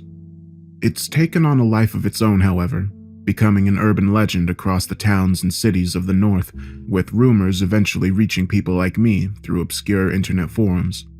I regard myself as an amateur urban explorer and paranormal investigator. Most of my family and friends say I have too much time on my hands and I'm wasting my life chasing after ghosts and ghouls in abandoned buildings and dark country lanes. And after years of dead ends and disappointments, there were times I thought of giving up my unusual hobby, but then I walked the street and my life changed forever. I would like to say there's some set of rules or magic formula you can follow to visit the street. If there is such a way, nobody's ever been able to identify it. In the real world, the location is wasteland, a gravel-covered empty lot plagued with weeds, rats, and assorted rubbish. It's unclear who owns the land. The council has nothing to do with the site, and no private developer has ever tried to build on it. When you ask the local residents about the land, you'll receive a stony response. It's as if there's a conspiracy amongst the residents to keep this dark secret from the outside world.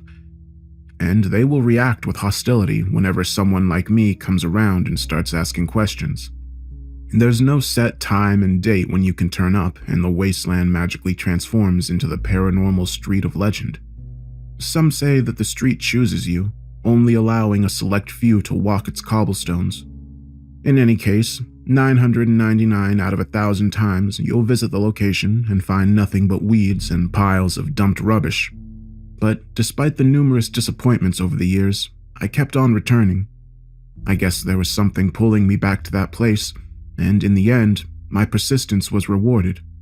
But as the old adage goes, you should be careful what you wish for, because you just might get it. It was almost midnight on a cold Saturday evening when the street finally opened up to me. I almost didn't go that night as I was exhausted after working a double shift at my day job, but I still braved the elements and dragged myself out to the site. And when I saw it, my heart almost jumped out of my chest. The strip of wasteland was gone, inexplicably replaced by 2 rows of red brick terraced houses set along a street paved with old-fashioned cobblestones and dimly illuminated by gas lamps. It was as if I was looking back in time, casting my eyes upon a working-class street of the industrial era. But this wasn't what concerned me the most. The entrance to the street appeared as a transparent, liquid-like portal, a doorway to another dimension or plane of existence. I stood there in astonishment for some time, barely believing my eyes as I realized I was looking upon another world. I was briefly distracted by a sound, so I turned around, looking across the real street where I stood and seeing a young couple staggering along the pavement, presumably returning home after a night out. They looked at me suspiciously, whispering and snickering at each other as they passed. I realized that they couldn't see what I could. Otherwise, they would have reacted very differently. This vision was only meant for me. I waited until the drunken couple had disappeared from sight before turning back towards the mysterious street. For a moment, I was unsure how to proceed.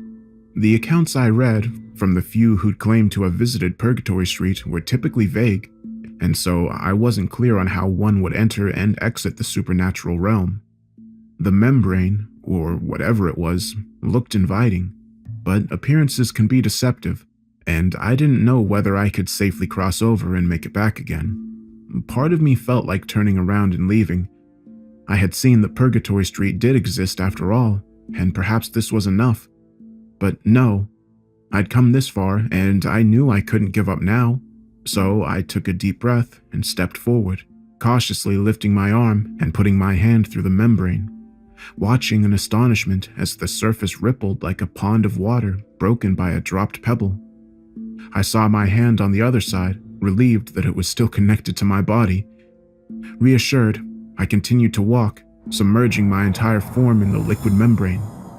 For a second, I couldn't breathe, and so I feared the worst, but then I emerged on the other side, stepping out onto the cobblestones of Purgatory Street. Relieved, I breathed the air, sensing that it was somehow different to my world, but not really understanding why.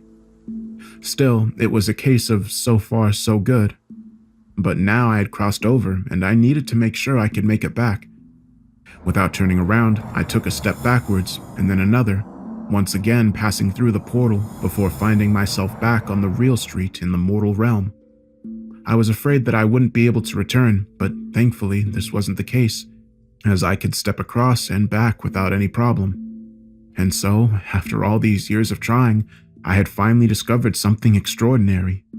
I was very excited, but also nervous, not knowing what lay before me or how long the portal would stay open. But I was determined to explore the street and uncover its secrets. And so I moved on without delay. And this is what I saw. The street itself is like a throwback to a bygone era. It's difficult to place it precisely in the historical context, as there are a number of anachronisms. What you do see when you first step foot onto the road is rows of 2 up, 2 down terraced houses on either side of the street, their front doors opening right out onto the pavement. The lamps lighting up the road appear to be gas rather than electric, although I have no idea who maintains them. In addition to the houses are 2 establishments of note, a corner shop and a backstreet pub, the types of small businesses that are sadly disappearing in the modern world. At first glance, the street has a quaint and almost idyllic appearance, but as you've probably already guessed, this small community holds many dark secrets. As I've already explained, the top of the street is a portal leading back to our world. The other end, however, well, that was something of a mystery. When I looked down the road, I saw a thick mist beginning just after the last set of gas lamps. It formed a thick membrane that I couldn't see through, and it was disconcerting to think about what lay on the other side of the fog, but this was a problem for later. I walked cautiously down the dimly lit street, feeling increasingly uneasy as I progressed. I had the feeling that I was being watched by hostile eyes, and when I looked to the windows of the houses, I swore I could see dark outlines of shadowy figures standing just behind the curtains. I jumped when I saw a set of curtains twitch and a face emerge from the darkness. A ghostly white, almost inhuman face with black, shark-like eyes staring at me. I recoiled in horror, but couldn't look away. It was as if those devilish eyes were holding me in a trance, and against every instinct in my body, I found myself slowly walking towards the window, listening intently as the creature whispered softly through the glass. It repeated the same line over and over, its red lips emitting a low, unnatural voice. You don't belong here. You don't belong here. You do not belong here. It screamed so loudly the third time that I fell backwards onto the cobbles, landing heavily as the creature cackled cruelly at my misfortune. I glanced at the portal entrance and for a moment considered fleeing back to my own world, but I didn't. In the tales I'd heard and read, paranormal realms such as these were often protected by a harbinger, a supernatural entity tasked with scaring off visitors from the mortal world. They would go out of their way to frighten the likes of me, but the stories say that they can't do us any harm. I hoped the accounts were correct and summoned the courage to stand up and face the beast. Leave this place. No, I replied defiantly. Not until I'm finished. It reacted with anger, its eyes widening and fangs exposed as it hissed like an angry cat. For a moment, I thought I'd made a terrible mistake, as I imagined the beast smashing through the thin glass and devouring me right there on the cobbles. But instead, the creature retreated, snarling once again before it disappeared behind the worn curtains. I breathed a sigh of relief as I turned back to the streets, reacting with surprise when I saw two figures standing on the pavement watching me closely. They were two elderly ladies dressed in heavy winter coats and with shawls covering their heads. Their hair was white and their skin wrinkled, but the ladies had eyes filled with expression and intelligence. I noted how both carried wicker shopping baskets covered with kitchen towels, and they stood on the pavement outside the doorway of number 7. Good for you, son. Called out the woman on the right. Good on you for standing up to that vile thing. It's high time he got taken down a peg or two. I soon realized she was talking about my encounter with the entity in number 3, and wondered what she knew about it, but part of me was afraid to ask. Thanks, I muttered as I cautiously walked across the cobbles toward them. Both women seemed friendly enough, greeting me with smiles and waves. However, this was far from a normal situation, and I suspected the old ladies were not what they appeared to be. Nevertheless, I had embarked on this quest knowing the risks, and had a feeling these women could provide me with some answers. I'm Mavis, and this is Alice. Nice to meet you, young man. I nodded my head and smiled thinly. Good to meet you both. Do you live on the street? I inquired. Mavis laughed before replying. Oh yes, young man. We've lived on this street for a long, long time. Not much happens around here without us hearing about it. I nodded my head in understanding. Mavis and Alice reminded me of the neighborhood gossips, the types who would always be standing on the street corner and watching all the comings and goings. You're not from around here, son, are you? Asked Alice, even though she surely already knew the answer to her question. No, I replied hesitantly. I'm from back there. I pointed towards the portal at the top of the street, wondering if they could see what I saw. Alice nodded her head in apparent understanding. Ah, you're from the other side. It's been a long time since we've had anyone visit from over there. I expected follow-up questions, but instead, Mavis and Alice shared a look, and I saw a terrible sadness in their eyes. A tense pause followed before I broke the silence. So, do you like living here? It was a stupid question, but evoked a response nonetheless, as both women began an animated conversation while almost forgetting I was there. This used to be a nice street. Not anymore, Alice exclaimed, her old eyes lighting up with a mixture of passion and anger. There was a time you could leave your doors unlocked and walk alone after dark. No longer, I'm afraid. Oh, yes. Mavis agreed whilst nodding her head. It's all gone to hell. That Mr. Smith in number 13. You know he beats his wife and kids after he's been on the drink. Shameful. And that's not the half of it. What about Sally in the pub? Don't get me wrong, it's a terrible tragedy what happened to her, but now she's really lost the plot. You're right there. And what about Mr. Rashid? He used to run a respectable business. But there's something very strange about that man. I won't be patronizing his shop again, let me tell you. Oh, me neither. And don't get me started on that young hoodlum from number 33. They're calling him Billy the Kid these days. Did you know that? God help us. He watched too many of those damn Western films, I suppose. No discipline in that household. They let him run wild, terrorizing the whole street. Where's it going to end? My tired brain was nearly fried with the deluge of information. I wanted to ask for more clarification about the street and its residents, but fate intervened. I saw the projectile out of the corner of my eye, ducking instinctively as it missed my head by mere inches. Next, I heard glass shattering against the cobblestones. I looked around and saw a young boy wearing shorts, a ruffled shirt, a peaked cap, and with a thick scarf tied around his neck. There was a wickedness in his eyes as he laughed cruelly, although I suspected he was disappointed that the bottle he'd thrown missed its mark. Mavis waved her fist at the boy and shouted in anger, crying, "Damn you, Billy! You're a bloody menace!" Alice calmed her friend down, placing a hand on her arm before saying, "Come on now, Mavis.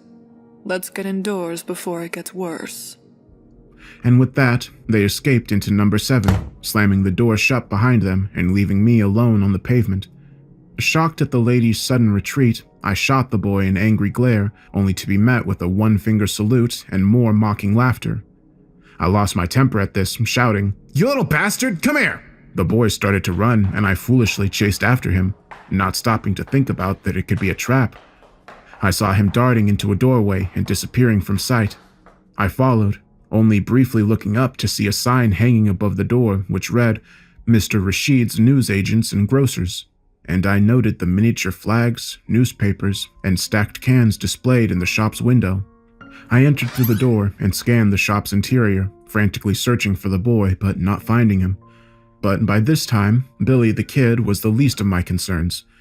There was something very wrong with this corner shop that quickly became apparent to me. The first thing that hit me was the awful smell, one of rot and decay. It was so bad that I almost retched, and then I realized I was being watched. I slowly turned around and saw a man who I guessed was Mr. Rashid, a middle-aged, bearded fellow of South Asian descent. He had a wide, unnatural grin which seemed to be painted onto his face. This was disconcerting, but what really concerned me was the striped apron he wore over his clothes, which I noted was covered in bloodstains. But Mr. Rashid ran a grocery store, not a butcher's. The shop owner greeted me amicably, at least on the surface, although I could tell there was a sinister undertone to his words. "Good evening, sir. Welcome to my humble store. And how may I help you today?" His greeting took me off guard for a moment. I struggled to find the words to respond. I saw a young boy running in here.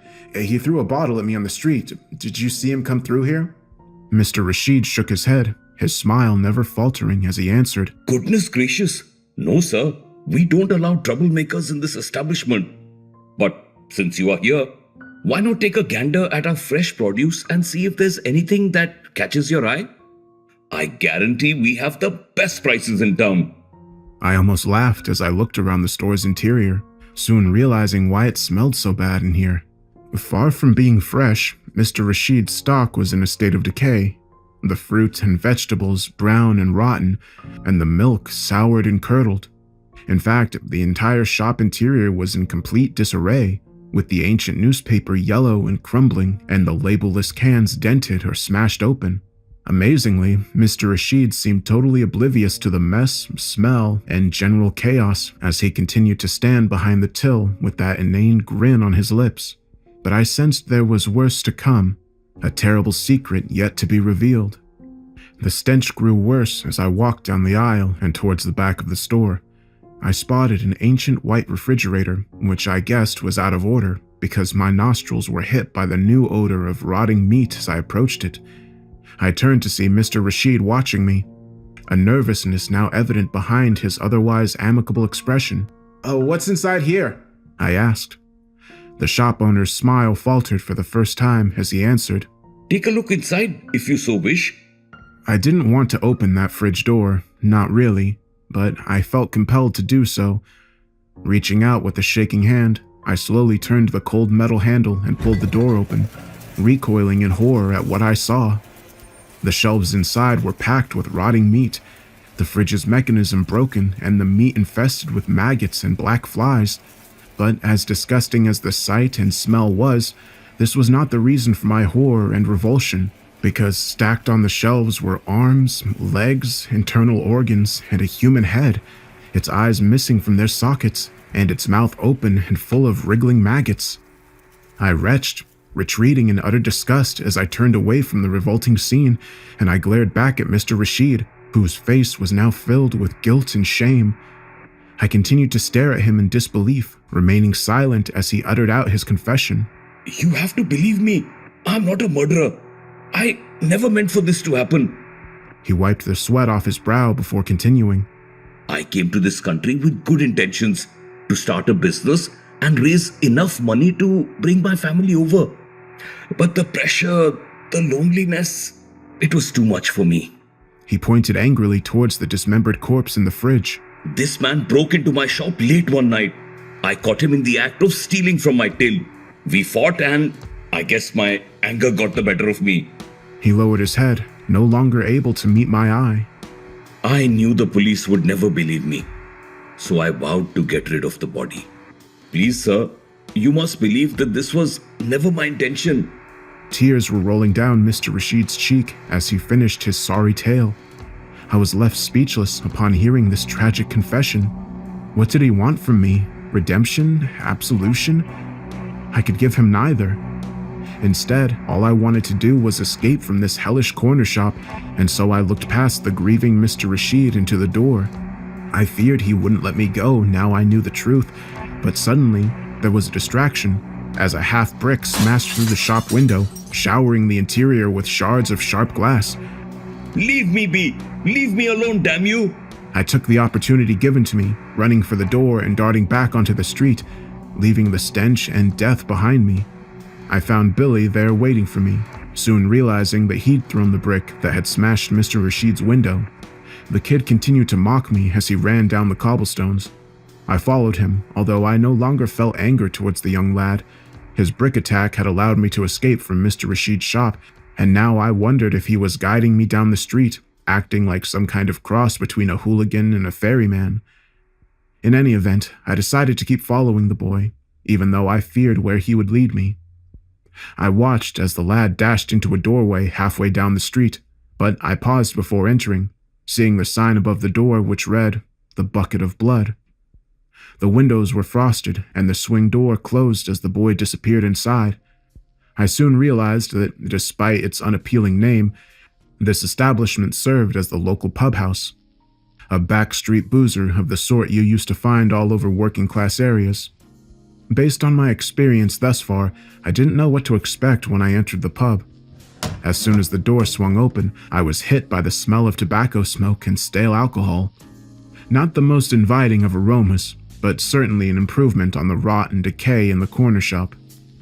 At first glance, the pub's interior was surprisingly ordinary, adorned with wooden fittings, neat little booths, and with a bar stacked with labelless bottles of liquor and beer pumps. The walls were decorated with old black and white photographs of dour-faced workers and their families, and all seemed to stare down at me in a somewhat sinister fashion. The bar room was almost empty, the only patrons being 3 burly men drinking at the end of the bar, all wearing dirty overalls and with hardened looks on their face as they sipped from their pints. They ignored me as I walked up to the bar and was greeted by the proprietor. "Evening, love. What are you having?" I looked to the woman serving me, a lady in her mid to late 30s. She was attractive, wearing makeup with her blonde hair done up in a neat bun. She wore a white lace blouse and dark skirt and shot me a friendly wink and a smile, her eyes green and passionate, although there seemed to be a sadness behind her welcoming demeanor, and I sensed there had been tragedy in her past. Nevertheless, I took the lady up on her offer, taking a stool and replying, "A pint of bitter, please." "Sure thing, love," she replied with a smile, grabbing a clean glass and pouring my beer. "You're Sally?" I asked sheepishly, remembering the old lady's conversation. "That I am. And we've been expecting you, love." "Yeah?" I answered in confusion. "Oh, yes. News travels fast on the street, and it's not often we get visitors from the other side." She laid the pint down on the bar in front of me. "On the house, love." "Oh, thank you." "Not a problem, love. But just remember, this is a local boozer and we're a tight-knit community. We look after our own around here. Now, I'm not saying you're not welcome, love, but just make sure you behave yourself." Her expression had become more hostile, and I could tell she was giving me a warning. I struggled to find the words to reply, but Sally had already turned her back on me. She diverted her gaze to a framed photograph hanging behind the bar. I glanced across, feeling like I was intruding on a private moment. The picture showed a smiling and happy Sally on a beach alongside 2 laughing young children in swimsuits, a boy and a girl. There was a tear in her eye as she looked upon the photograph, and I wondered what story was behind the picture. Just then, the pub door shot open and a newcomer entered. I looked up to see a dark-haired man dressed in work overalls, muscular and with rugged good looks. He grinned as he approached the bar, exerting an arrogance as he swaggered up to the stool and put in his order. Evening, Sally, my darling. My usual, please. The landlady shot him a look that could kill before responding. All right, Neil. I don't want any trouble tonight. Do you hear me? Neil simply shrugged his shoulders, shooting Sally a wink as he said, Oh, you know me, darling. I'll be as good as gold. Sally snorted, but poured him his pint nevertheless. I was getting some bad vibes off this guy and tried to avoid his eye, but Neil looked over at me and started a conversation. Hello, mate. Neil Smith's my name. You must be this fella from the other side we've all heard so much about. Yeah, that's me, I confirmed, wondering how every person, spirit, or entity on this street knew all about me. Welcome to the neighborhood, my friend. Although I've got to warn you, it's bloody dead around here. He laughed boisterously at his own joke while I smirked awkwardly. Next, Neil glanced across at Sally, who was once again staring at the family photo behind the bar. Still living in the past, Sally. About time you moved on, I reckon. The landlady shot him a furious look and spat out her angry rebuttal. Go to hell, Smith! She retreated to the back room and Neil smirked cruelly. Are those her children? I asked, pointing up at the photograph. They were. The poor blighters died in a fire. Jesus, I swore, suddenly gaining some understanding of the landlady's pain. Aye, was a tragedy, all right, said Neil, shaking his head. I have kids myself, you know. It'd be terrible to lose them like that. Still, you should see what old Sally did to the lad who set the blaze. Oh, she got justice for the wee ones, don't worry about that. He laughed again as he took a gulp from his pint. I saw a sour expression come across his face as he stared at his glass. How's your pint?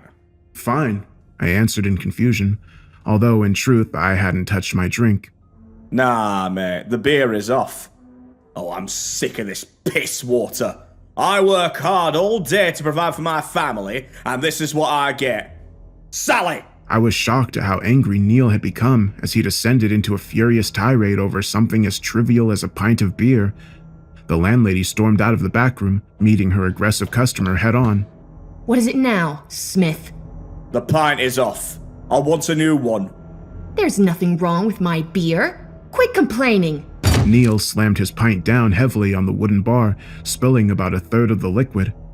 He snarled his next words through clenched teeth. Get me a new pint, you bloody bitch! I gasped in astonishment at how fast this had escalated, but I watched on as the stone-faced Sally lifted up the pint glass, calmly lifting it above the sitting Neil and emptying the contents over his head. Once Neil recovered from his shock, he launched himself across the bar, reaching out to grab Sally's throat. I jumped up from the stool, thinking I had to intervene, but a moment after, Neil was grabbed roughly by a trio of drinkers who'd suddenly jumped up from their seats, and the men started beating the living crap out of Neil, punching and kicking him without mercy as his blood and teeth spilt onto the wooden floor. Neil screamed as the men dragged him to the back door, and Sally cried, Get that bastard out of my pub! I was horrified by the sudden descent into violence, but worse was to come, as a moment later, the glass window at the front of the pub shattered and a firebomb was thrown inside, smashing onto the wooden floor and instantly setting it alight. Oh dear God, no! Not again! Sally screamed as sheer terror overcame her. Soon the fire spread and the bar room was filled with smoke. I stayed low, coughing profusely as the smoke entered my lungs, but somehow making it to the door and back out onto the street. Of course, Billy was there waiting for me, but for once he was not mocking or laughing. Instead, he looked incredibly guilty as he watched the fire take hold. He saw me and fled, and I quickly followed, watching as he disappeared into yet another open doorway. I looked to the house number and saw it was number 13. Not a good omen. I stood for a moment on the pavement before a large figure emerged from inside to greet me, and to my surprise, it was a face I recognized. Neil Smith darkened the doorway, his previous charm gone as he cast me a disparaging look. I'd seen him beaten half to death, but now he didn't have a mark on him. What's more, he didn't mention anything about our previous encounter only minutes before, although he did appear to recognize me. Here you are then, he said without enthusiasm, barely concealing the hostility in his voice. You best come in then. The missus is about to serve dinner. I didn't want to follow him inside, as I'd already seen the man's violent side, but I felt compelled to enter number 13 and face whatever horrors lay inside. What I found surprised me, because I was confronted by an oak dining table where a family sat waiting to eat. There was a boy about 14 or 15 and a girl under 10. Both bore a passing resemblance to Neil Smith, and so I assumed they were his children. The two children looked up at me suspiciously as their father took his place at the top of the table. No introductions were made, and I felt uncomfortable in their presence.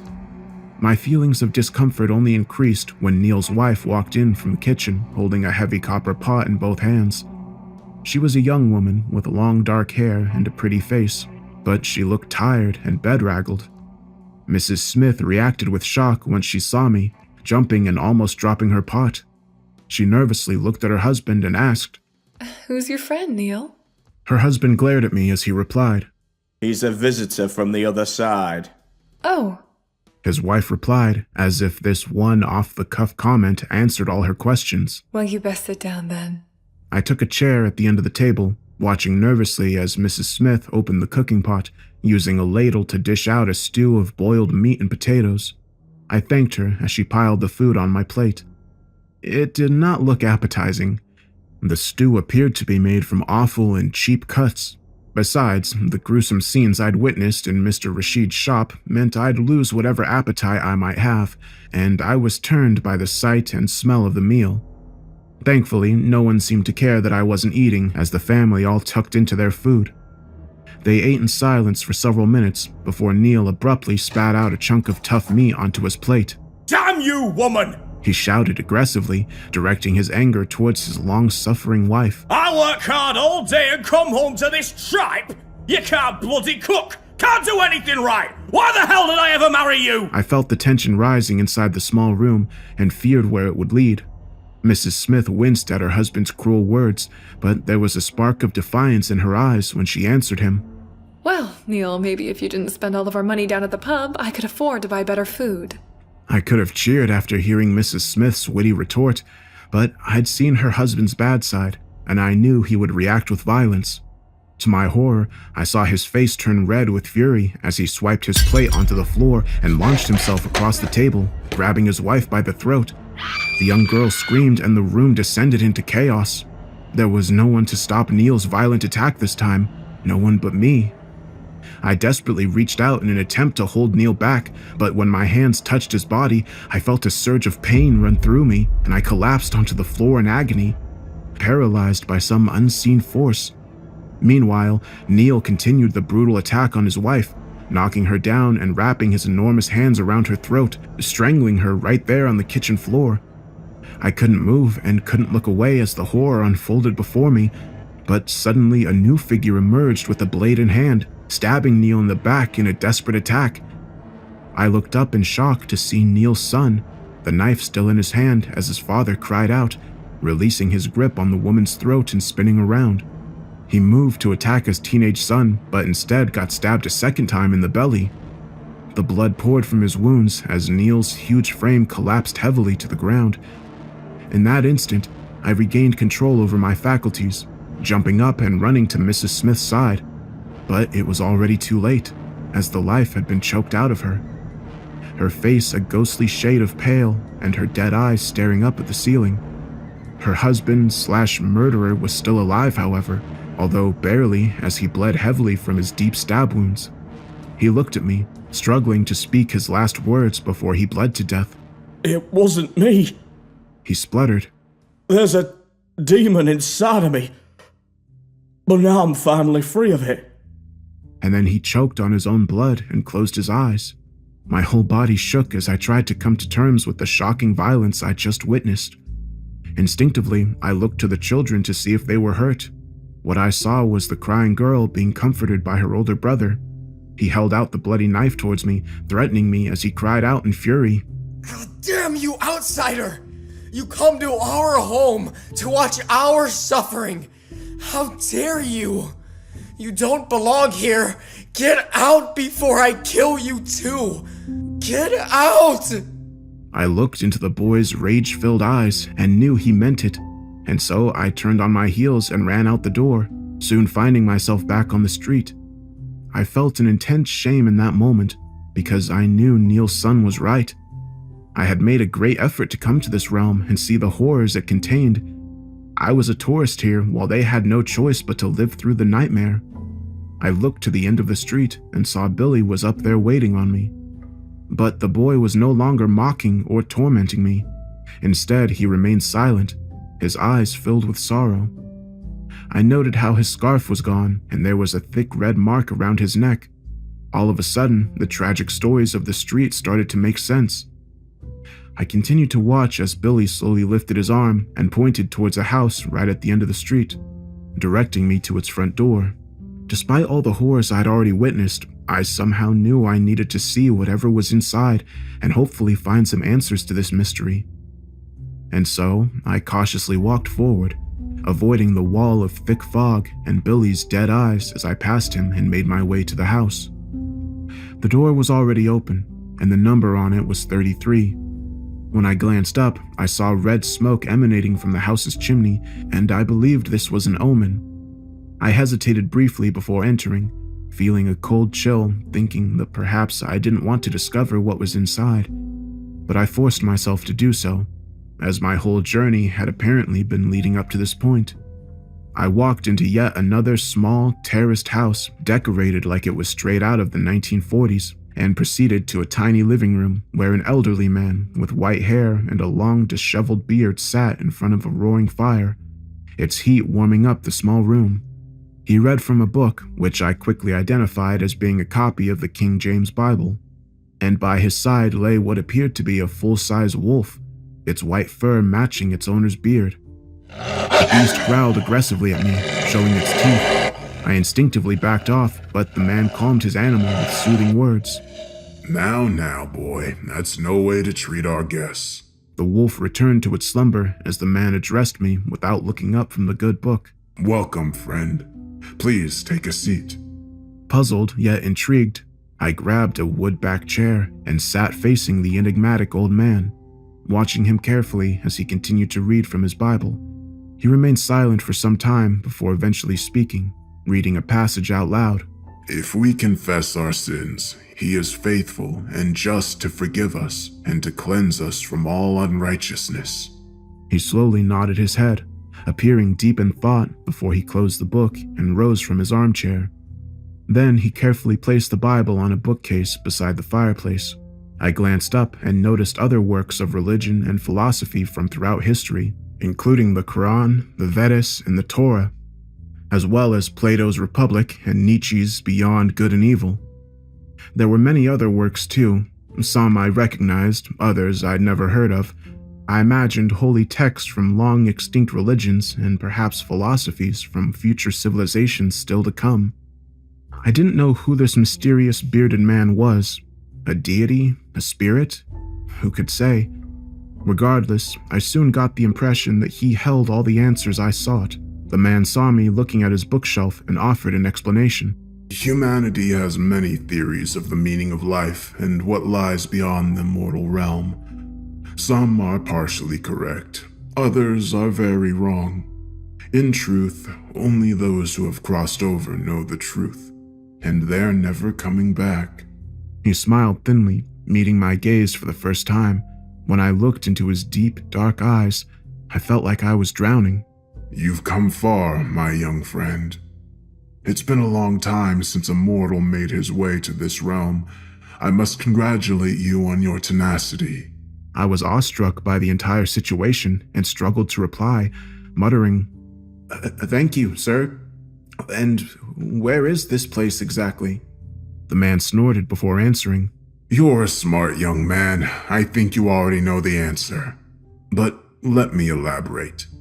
Purgatory Street, as you call our little realm, is something akin to a halfway house. The spirits living here aren't entirely good or bad. They all made a terrible mistake during their mortal lives and are now suffering the consequences of their actions, trapped in cycles of violence which repeat again and again. In time, some will achieve some degree of redemption, enough that they can move on to the next place, but sadly, others will be stuck here for all eternity. And who are you, might I ask? I inquired nervously. The old man laughed softly before replying. My real name is quite impossible for you to pronounce, and in any event, it's not relevant. Most folks call me the Gatekeeper. I sit here in this house of brick and mortar, which just happens to be located on the border between two worlds, and I do my best to keep the peace. But this isn't about me, young man. It's about you, and the decision you make next. I felt a cold chill of anticipation as I realized something of great importance was coming. You have two choices. The Gatekeeper continued. You can turn around and go back the way you came, returning to your own realm, or... Or what? I prompted impatiently. Or you can keep on walking through the wall of fog and on to the next realm. I experienced a further surge of emotions in that moment, thinking my whole life had been leading up to this. What's over there? I asked. I couldn't possibly describe it in words you could understand. The visions of the next world are something you must see with your own eyes. If you cross over, you will experience wonders far beyond your human comprehension. But there's a catch. If you choose to go over to the immortal realm, you can never come back. You will be leaving the mortal world forever. I gasped in dismay, shocked by the implications of what I'd just been told. What should I do? I whimpered, no longer feeling confident with my choices. I cannot make that decision for you, young man. You must decide quickly, as this realm will shift in time and space before the sun rises. Now, I'm afraid I must ask you to leave. Suddenly, the atmosphere inside the living room became hostile as the fire crackled and the wolf growled at me. I felt unsafe, slowly backing out of the room as the bearded man shot me a parting glare. I soon found myself back out on the pavement, facing the fog bank which marked the boundary between Purgatory Street and the immortal realm beyond. My nerves were shot and my whole body shook in anticipation as I walked forward, ready to cross and bear witness to the wonders beyond. But at that moment, I paused, stopping dead in my tracks as my head was filled with doubt. Suddenly, I remembered my family and friends and my life back home. It wasn't perfect, but it was what I knew, while the other side was a great unknown. I had come this far, but was always confident I could return home. But if I took the next step, there'd be no way back. So what can I say? I choked, lost my nerve, and turned around. As I walked back down the cobblestones, I saw the door to number 33 was now firmly shut, but the other residents of Purgatory Street were there to see me off. Billy the Kid returned to his rebellious self, giving me the finger one last time as he laughed in open mockery, only adding to my humiliation. Neil Smith stood outside his front door, alive once again, as he shot me an angry look with his fists clenched. Sally was cleaning the windows of her magically restored pub, turning to give me a smile and wink as I passed. And Mr. Rashid was sweeping the pavement outside his corner shop, that inane and half-crazed grin on his lips as he wished me a good evening. And finally, the two neighborhood gossips, Mavis and Alice, were standing at the top of the road, carefully watching everything that occurred on their home street. I looked up nervously as Mavis met my eye, saying, "So long, son. I doubt we'll meet again." I thought about her parting words as I continued walking, but I suddenly jumped in terror at a foul cackling emitted from number 3. I looked across to see the pale-faced demon staring out at me, its sharp claws scraping against the thin glass window, and its black eyes burning with hatred. I feared what the beast would do to me if it got out onto the road, and so I ran the last few yards in a panic. And with that, I stumbled back through the transparent portal and returned to my own world, instantly feeling a huge regret as I found myself back in the run-down neighborhood just as sun rose on the far horizon. I turned around and saw Purgatory Street was gone, replaced by the sadly familiar, rubbish-strewn wasteland, and my heart broke because I knew my adventure was over. And so, that's my story, and this is the first time I've ever told it. It's been many years since my visit to the street, and my life has gone downhill ever since. I've lost family members and friends, jumped from one unsatisfactory job to another, and have become unfulfilled and unhappy. I think back to that fateful night every day, wondering what might have been, and I regret my decision back then, realizing that I'd gone so far in my journey of discovery only to lose my nerve at the last moment. But it won't happen again. I return to that spot every night, hoping against hope that Purgatory Street will reappear and allow me to cross back over. I've had many years of disappointment, but one day my persistence will pay off. I will walk the street again, and this time, I'm not coming back. Wish me luck, my friends.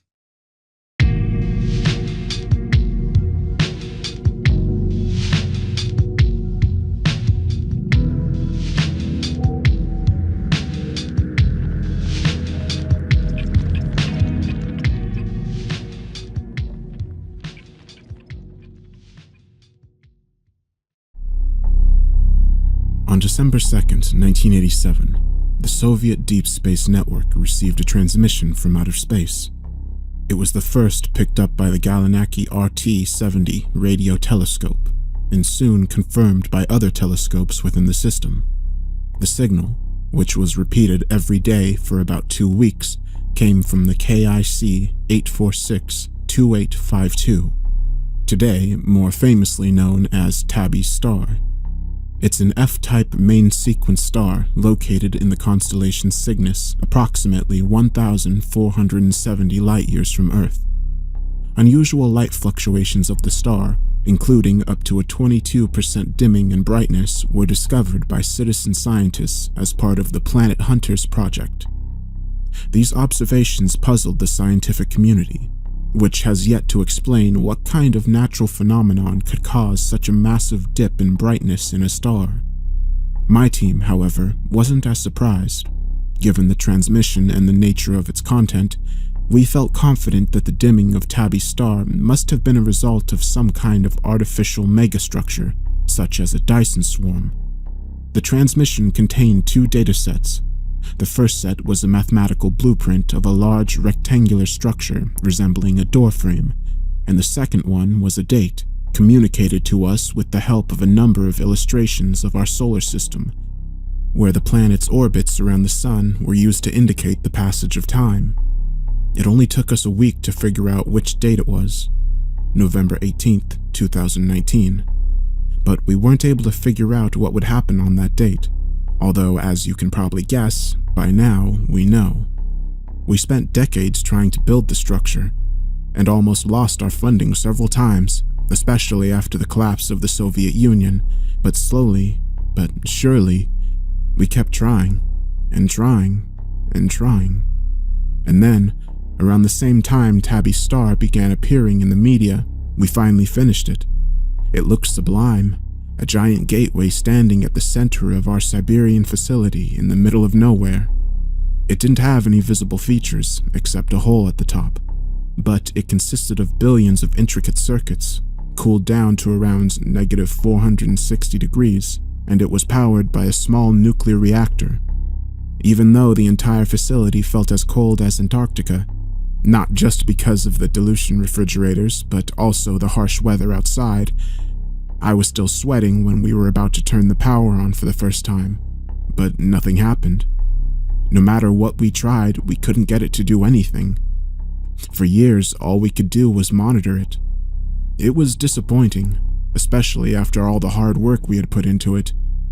Our last hope was the mysterious date, and after it had come to pass, everything changed. On Monday, November 19th, 2019, at 23:54 KART, an object entered Earth's atmosphere above the Pacific Ocean. To the unexpecting astronomers around the globe, it looked identical to a small meteor. We knew better, though, and a Lada-class submarine was deployed with me on board, together with the rest of the crew. The object came down on Disappointment Island, an uninhabited island in the Auckland Islands archipelago. It felt surreal stepping ashore, not knowing what kind of alien artifact we would find there. It was during the hour of fading twilight when we arrived, and the birds swarming the island as if in apprehension aroused an eerie sensation crawling up my spine. We found the object inside a crater. It was spherical, about as large as a pool ball, and its surface looked like the surface of the giant structure we had built in Siberia.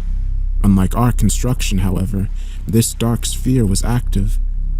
It took some time for us to understand that, though, since its activity was only audible. Quiet! I said to the soldiers that had stepped ashore with me. Listen. None of us moved a muscle while we stood around the crater. There was an echo of slow, dragging footsteps coming from the sphere. It didn't sound like a recording, more as if we heard something actually happening in front of us. If that makes sense. The footsteps stopped for a minute, and then continued until they faded out completely. After that, at least as far as we could hear beneath the agitated birds on the windy island, a brave soldier volunteered to touch the sphere, making sure it was safe, and after that, we moved it to the submarine. It wasn't as heavy as it looked, just as if it was hollow. During our entire voyage back to Russia, I sat next to the sphere, listening carefully. It was mostly silent, but now and then I could hear the echo of something that reminded me of metal scraping against metal, although I couldn't explain what it was that I heard, or by which means I could hear it. It still felt ominous and foreboding. Back at the freezing facility, we soon discovered that the sphere would fit perfectly within the hole at the top of the structure, and thus that it was what had been missing all these years, the last piece of our puzzle. It has traversed through space for more than 1,000 years. My colleague and dear friend Dmitri told us, although we all already knew. Alexander, he said and looked up at me from his wheelchair. I nodded. Amazing. Sonia, our chief engineer, said. Alien footsteps from 1,000 years. I cleared my throat, interrupting her. I'm not so sure these sounds are recordings, and looked at my colleague's uncertain eyes. There have been no repetitions thus far, I continued. Every sound we've heard has been unique, and several hours have passed. What are you trying to say? Dmitri asked, anticipating an answer beyond his wildest imagination. Are you suggesting... Well, it's just a thought, a hypothesis at best, but I think we have to consider that the sound has something to do with the obvious function of this black orb. The structure is clearly meant to be a doorway, and this spherical component, as you all probably think as well, is most likely what will open the doorway, what will connect our world to their world. You mean this thing is already connected to... Sonia began without finishing. I bit my frozen lip nervously, collecting my thoughts. If I would have to guess, I would say it's entangled with an identical object on the other side on a quantum level, somehow allowing us to hear what is happening 1,000 light years away in real time. And although it's beyond our knowledge how, I do believe that it is through this entanglement that the sphere will allow us to go there. Perhaps in an instant if we were to place it inside the hole at the top of the structure. We all felt the pressure of fate, perhaps the fate of mankind on our shoulders. If this is true, Dmitri whispered, it means that it goes both ways. Oh my god, Sonia said with a trembling voice. They can hear us. We proceeded to set up a soundproof chamber in which we put the sphere together with microphones so that we could observe its activity without it being able to observe us. While we studied it, trying to find as many clues as possible about what to expect on the other side, we began talking about what to do next. At this point, the higher-ups in the Russian space forces and even the government had suddenly become extremely interested in our little underfunded team of engineers and researchers. They sent in analysts, diplomats, and generals who all wanted their say in the matter of how to proceed. I will not dwell on the politics of it all, but it quickly became a mess, and its first victim was unsurprisingly the scientific method. My team wanted to study the sphere for maybe 2 years before putting it inside the structure, not only to learn as much as possible, but also to be safe. But the generals, only caring about their careers, didn't want us to sit on this longer than a few months, and in the end, Even though we still only heard strange metallic scraping coming from the sphere, they decided on a very simplistic plan, namely to put the sphere in place, send in a probe, and then, if it looked safe, send a team through what we assumed to be a gateway. They didn't listen to our warnings about rushing things, but they did at least take the potential threat seriously enough to prepare for it in the way we asked for. Since we knew next to nothing about the beings who sent us the sphere, except that they were thousands of times more advanced than us, we had no choice but to prepare for the worst with the strongest defense known to man, a thermonuclear missile. Seeing the PC-28 cat map being rolled into the facility prior to opening the gateway was a menacing sight to behold.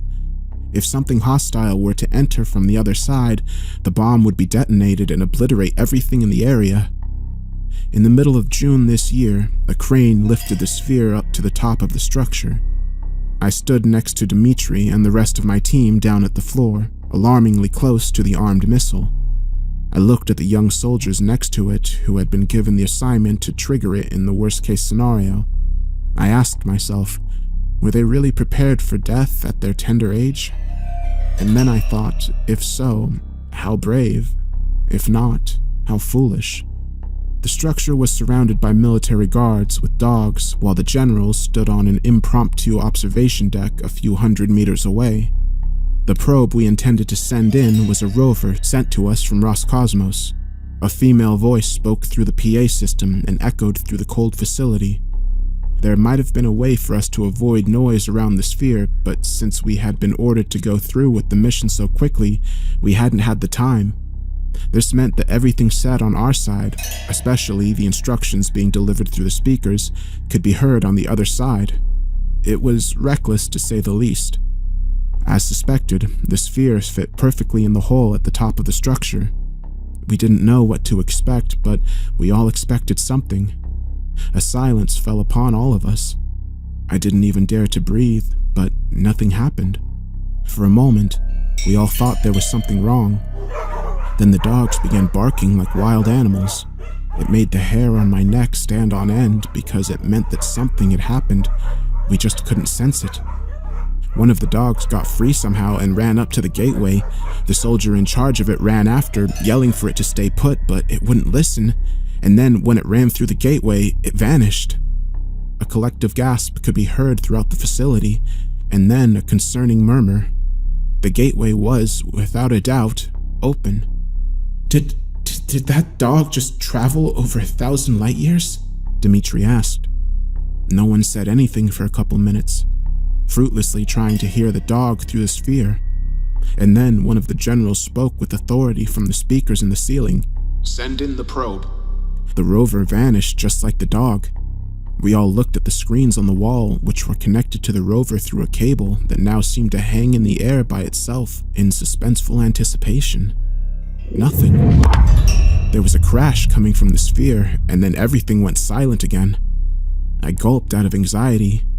We debated what might have happened, but of course, there was no way for us to know. It was suggested that the rover might have fallen over by accident, and for no other reason than convenience, that was taken as a fact.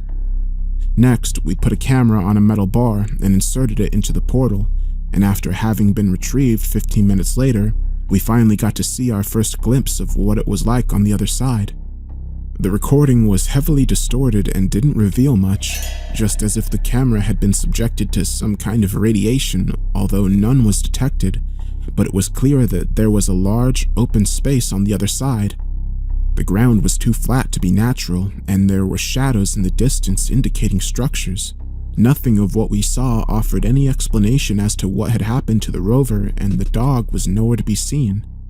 I had to argue for Dimitri to be on the team that was eventually decided to be sent through the gateway. Since he was in a wheelchair, the general in charge thought he would be a liability to the rest of the team, but I convinced him that his expertise in exobiology was absolutely necessary. That wasn't the entire truth. After the accident with the Soyuz TM-5 spacecraft that put Dimitri in the wheelchair, he had spent almost all his life working on our top-secret project. I would be damned if he, my best friend, wasn't allowed to see the fruits of his own labor, and thus I proudly helped him inside the spacesuit. Now you'll get to be the cosmonaut you were always meant to be, I said with a smile on my otherwise weather-beaten face. We'll make history together, just like we used to back in the day. For the motherland, eh? He said and laughed himself into a coughing fit. I think I need a drink. After this, I said. We will have deserved it. Aside from myself and my small team of scientists, a group of highly trained commando frogmen was assigned to assist us. Their presence didn't make me feel any safer. Whatever waited for us on the other side, if they greeted us with hostility, we wouldn't stand a chance. We were nothing more than pesky ants walking in through the front door of a house beyond our comprehension. Standing in front of the large gateway, all suited up, enhanced the sensation considerably. While saluting the generals on the observation deck, a female choir sang the national anthem. All this splendor, I whispered to Dmitri and patted his shoulder, only to cover up how infinitesimally small we are beneath the ancient secrets we're about to uncover. The commando next to me had to struggle in his spacesuit to make the sign of the cross. I nodded at him and smiled in an attempt to inspire some confidence. He didn't need to know that his gun would be useless. All I could hear in my helmet was my own rapid breathing, telling me how scared I really was, and the radio chatter. Proceed forward. It was the general. He cleared his throat and then continued with a softer voice. Make Russia and the whole of mankind proud. I took a deep breath. Dmitri grabbed the wheels of his chair and pushed his way toward the gateway. I hesitated for a second and looked at the people behind me. The fact that they would be over 1,000 light years away from me in a few minutes was almost impossible to wrap my mind around. Alexander, it's time, Sonia said. I helped her carry a metal crate with equipment. It made me feel somewhat safer, somehow, to walk next to her. Even though the spacesuit protected against the cold, I could still feel the extreme temperature coming from the frozen gateway. The gold helmet attached to my visor fogged from my icy breath. We all stepped right in front of the invisible threshold. That minute felt like hours. All I could see behind the gateway was the wall at the other end of the facility. There were no visual cues at all, not even the slightest vibration in the air. It made what was about to happen even harder to believe. No one said anything. The commandos made sure their guns were ready to fire. I looked at Sonia, but I couldn't see her face behind the visor. Well then, Dmitri finally said, Godspeed, comrades. That became the unofficial go, and we stepped over the threshold. The transition was seamless. A crack in the radio was the only indication that something had happened, cutting off our contact with Earth. For some reason, the radio signals couldn't penetrate the gateway. A wondrous sight greeted us. A star filtered through a partly cracked, orange-tinted dome that covered the entire sky, shone down on a dark and silent cityscape filled with skyscrapers taller than anything ever built on Earth. They were all black silhouettes against the rising sun.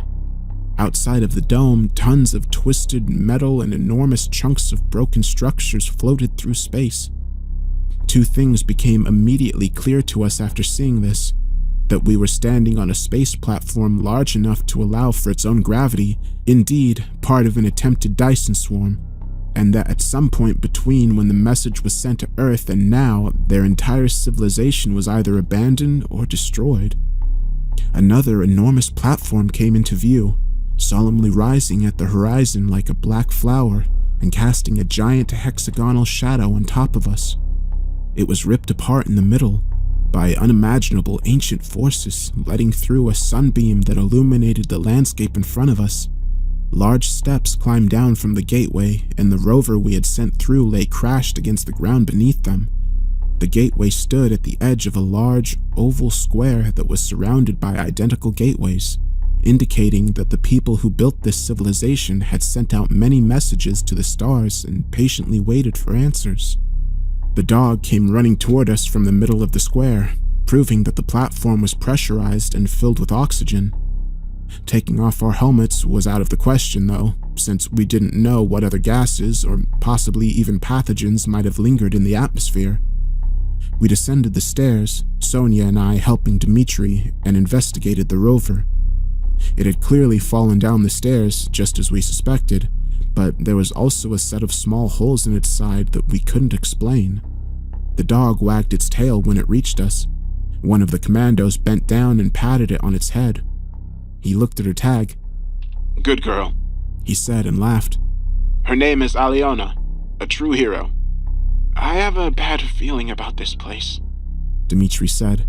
I mean, what happened here? All these gateways, just waiting to be connected to some faraway world. Look, I said and pointed at one of the gateways at the other end of the square. That one's broken, almost as if it was blown up. Although my gut feeling, an uneasy inkling of apprehension, told me to stay away from this forsaken place and return to Earth, the scientific curiosity kept me going. The gateway was indeed in ruins, and by the looks of it, it was the result of an explosion. I looked back at our own gateway, anonymous among the rest of them. If anything was to happen to it, I thought, we would be stranded further away from home than anyone in the history of mankind. Alexander! I heard Dimitri's voice in my helmet. He was a few hundred meters away from me. Look at these! There were enormous, seemingly fossilized bones scattered across the ground. Sonia helped us collect some of the smaller pieces while the commandos patrolled the area. Hundreds of small holes covered the brittle fossils, just as if they had been covered in maggots at some point. This looks like part of a skull, I said and pointed to a piece as large as a boulder. How fascinating. I continued. How astonishingly fascinating. Its size might explain why the gateways are so large, Dimitri said. They might have used their own size as a point of reference. I have a theory. All these gateways, they must have built them to reach out to potentially civilized worlds. But this gateway, this particular gateway... You don't think it just collapsed over time from natural causes? I asked. Maybe they invited something unfriendly, she said. Something more powerful than the beings who built all this? Dimitri asked. I took a deep, unsteady breath. If so, the question is, what happened to the ones who destroyed them? Dimitri continued, sending shivers down my spine. I think maybe we should return and... Sonia was interrupted by the commandos, who yelled at us to get behind them. From one of the broad, desolate streets leading to the square, a figure as tall as a building appeared. It limped toward us, slowly stepping into the light. Just by seeing how slow it moved, I understood that it was the source of the footsteps I heard coming from the sphere on Disappointment Island. It had a skinny, gray body filled with bleeding holes. Its huge head resembled the fossils we had found on the ground, with 10 or more small eyes covering the entire face. No mouth or nose, just unblinking eyes. It moved its long arms in such a way that it looked like it wanted to shoo us away, but it was impossible to say if there was any aggressiveness behind it. Mother of God, Dimitri said. This isn't right. Please, Alexander, take me back. The dogs barked furiously, and the commandos prepared to fire out of pure panic. I grabbed Dimitri's wheelchair and instructed everyone to return to our gateway, but just before we were able to move, the alien being collapsed and fell forward. It kicked up a cloud of dust as it hit the ground. For a few minutes, we stood in silence and watched its seemingly dead body. My heart was racing, and I could feel my pulse in my temples. An echo of something large falling to the ground in the distance reached us.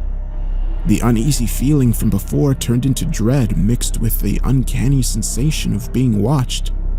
A sudden twitch spread through the dead body, and then, to our screams of terror, creatures began escaping through the holes in its skin and even through its many eye sockets. It's hard to describe the abhorrent sight that played out in front of us. These creatures resembled oversized black centipedes. One of them, the largest one, forced itself out through the mouth of the body, and it was at that repulsive movement the commandos opened fire. The spacesuits made it more or less impossible to run, and it felt like running in a nightmare where you never picked up speed no matter how hard you tried. The arthropodic beast swarmed toward us. One of the smaller ones crawled inside the suit of the commandos. I could see it enter his mouth and then start eating its way out of one of his eyes. A bigger one crushed the visor of another commando and ripped his head off with his spine still attached to it. I didn't run to save my life, not even to save the life of my friend, because I knew that only nuclear eradication awaited us on the other side. I ran to save mankind from the same fate that had bestowed the inhabitants of this place. Even larger creatures, as big as trains, appeared from their hiding spots inside the dark city. The dog ran in front of all of us and was the first to reach the gateway. Dimitri's wheelchair fell over just as I was about to drag it up the stairs. Some of the creatures ran past us, obviously more interested in getting through the gateway than killing us. I bent down and reached for Dimitri's hand. Sonia ran up to me and helped put Dimitri back into his wheelchair. More and more creatures entered the gateway, and there was no indication that the warhead had been set off. Why haven't they detonated the nuke? I asked. Since there was no way to open the visor and no time to take the helmet off, I crushed my visor against the ground and yelled toward the sphere as loud as I could. Blow it up, you fucking cowards! Blow it up! Sonia helped me drag Dimitri's wheelchair up the stairs. Leave me here! Dimitri begged. Shut up! I said. I'm not leaving you with these abominations. 2 commandos ran past us. One got through the gateway, but moments later, his headless body was thrown back through it again. Then Sonia screamed and let go of the wheelchair. I almost dropped it. She put her hands on her helmet in a desperate attempt to take it off, but there wasn't any time. The creature ate its way in through her eye and continued to her brain, making her vomit uncontrollably until she fell down the stairs. It was a miracle that I got through the gateway together with Dimitri. The chaos that met us, I couldn't even describe it. The women in the choir were being ripped apart. The guards were shooting at each other while naively trying to hit the creatures. The soldiers operating the missile were nowhere to be seen, most likely because they left their post as soon as the first centipede appeared through the gateway. Except for 1 or 2 that were lying dead on the ground, the generals weren't anywhere to be seen either, but helicopters were taking off outside, so it wasn't difficult to figure out where they were.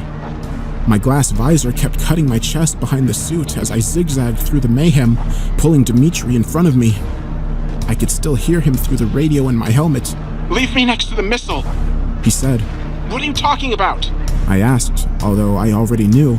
There's no reason for both of us to stay here. He continued. Alexander, save yourself. There's no way any of us get out of here if we succeed. I said. That's the entire point. Try, Dimitri said. You can walk. I can't. I stopped next to the missile, not knowing what to say. I'll give you some time unless they get too close to me, Dimitri said. Not time for a sentimental goodbye, my friend. Just run. And I did, with tears of shame obstructing my vision. I did. I managed to get inside one of the helicopters that were just about to take off outside. A wife of one of the generals was sitting in it with her little boy, who must have been brought to the facility against protocol, just to let him watch history be made. He looked shell-shocked, but he was kept calm by the dog laying on the floor beneath his legs. You saved her, I said, and tried to smile while the helicopter took off. You're a hero, young man. A true hero. The facility shrunk beneath us as we rose to the sky, and the further away we got, the more worried I became that one of the creatures had gotten to Dimitri. But then, maybe 1.5 kilometers away, the blinding light from the nuclear explosion overwhelmed us. I don't remember much after that. The shockwave must have hit us pretty hard. I woke up in the rural locality Omyakin. They told me that they had found the wrecked helicopter in one of the valleys beside the town. The boy and the dog had survived, but the mother and the pilot hadn't. The villagers hadn't seen the mushroom cloud, but other than them, no one would have been able to see the explosion given its remote location. However, the increased radiation levels were detected over Scandinavia some time later. Naturally, the government kept quiet about the reason, and I truly thought that everything would go back to normal and that we had successfully averted the extinction of all life on Earth. But last week I learned that Aliana had died. Apparently, one of her eyes was missing.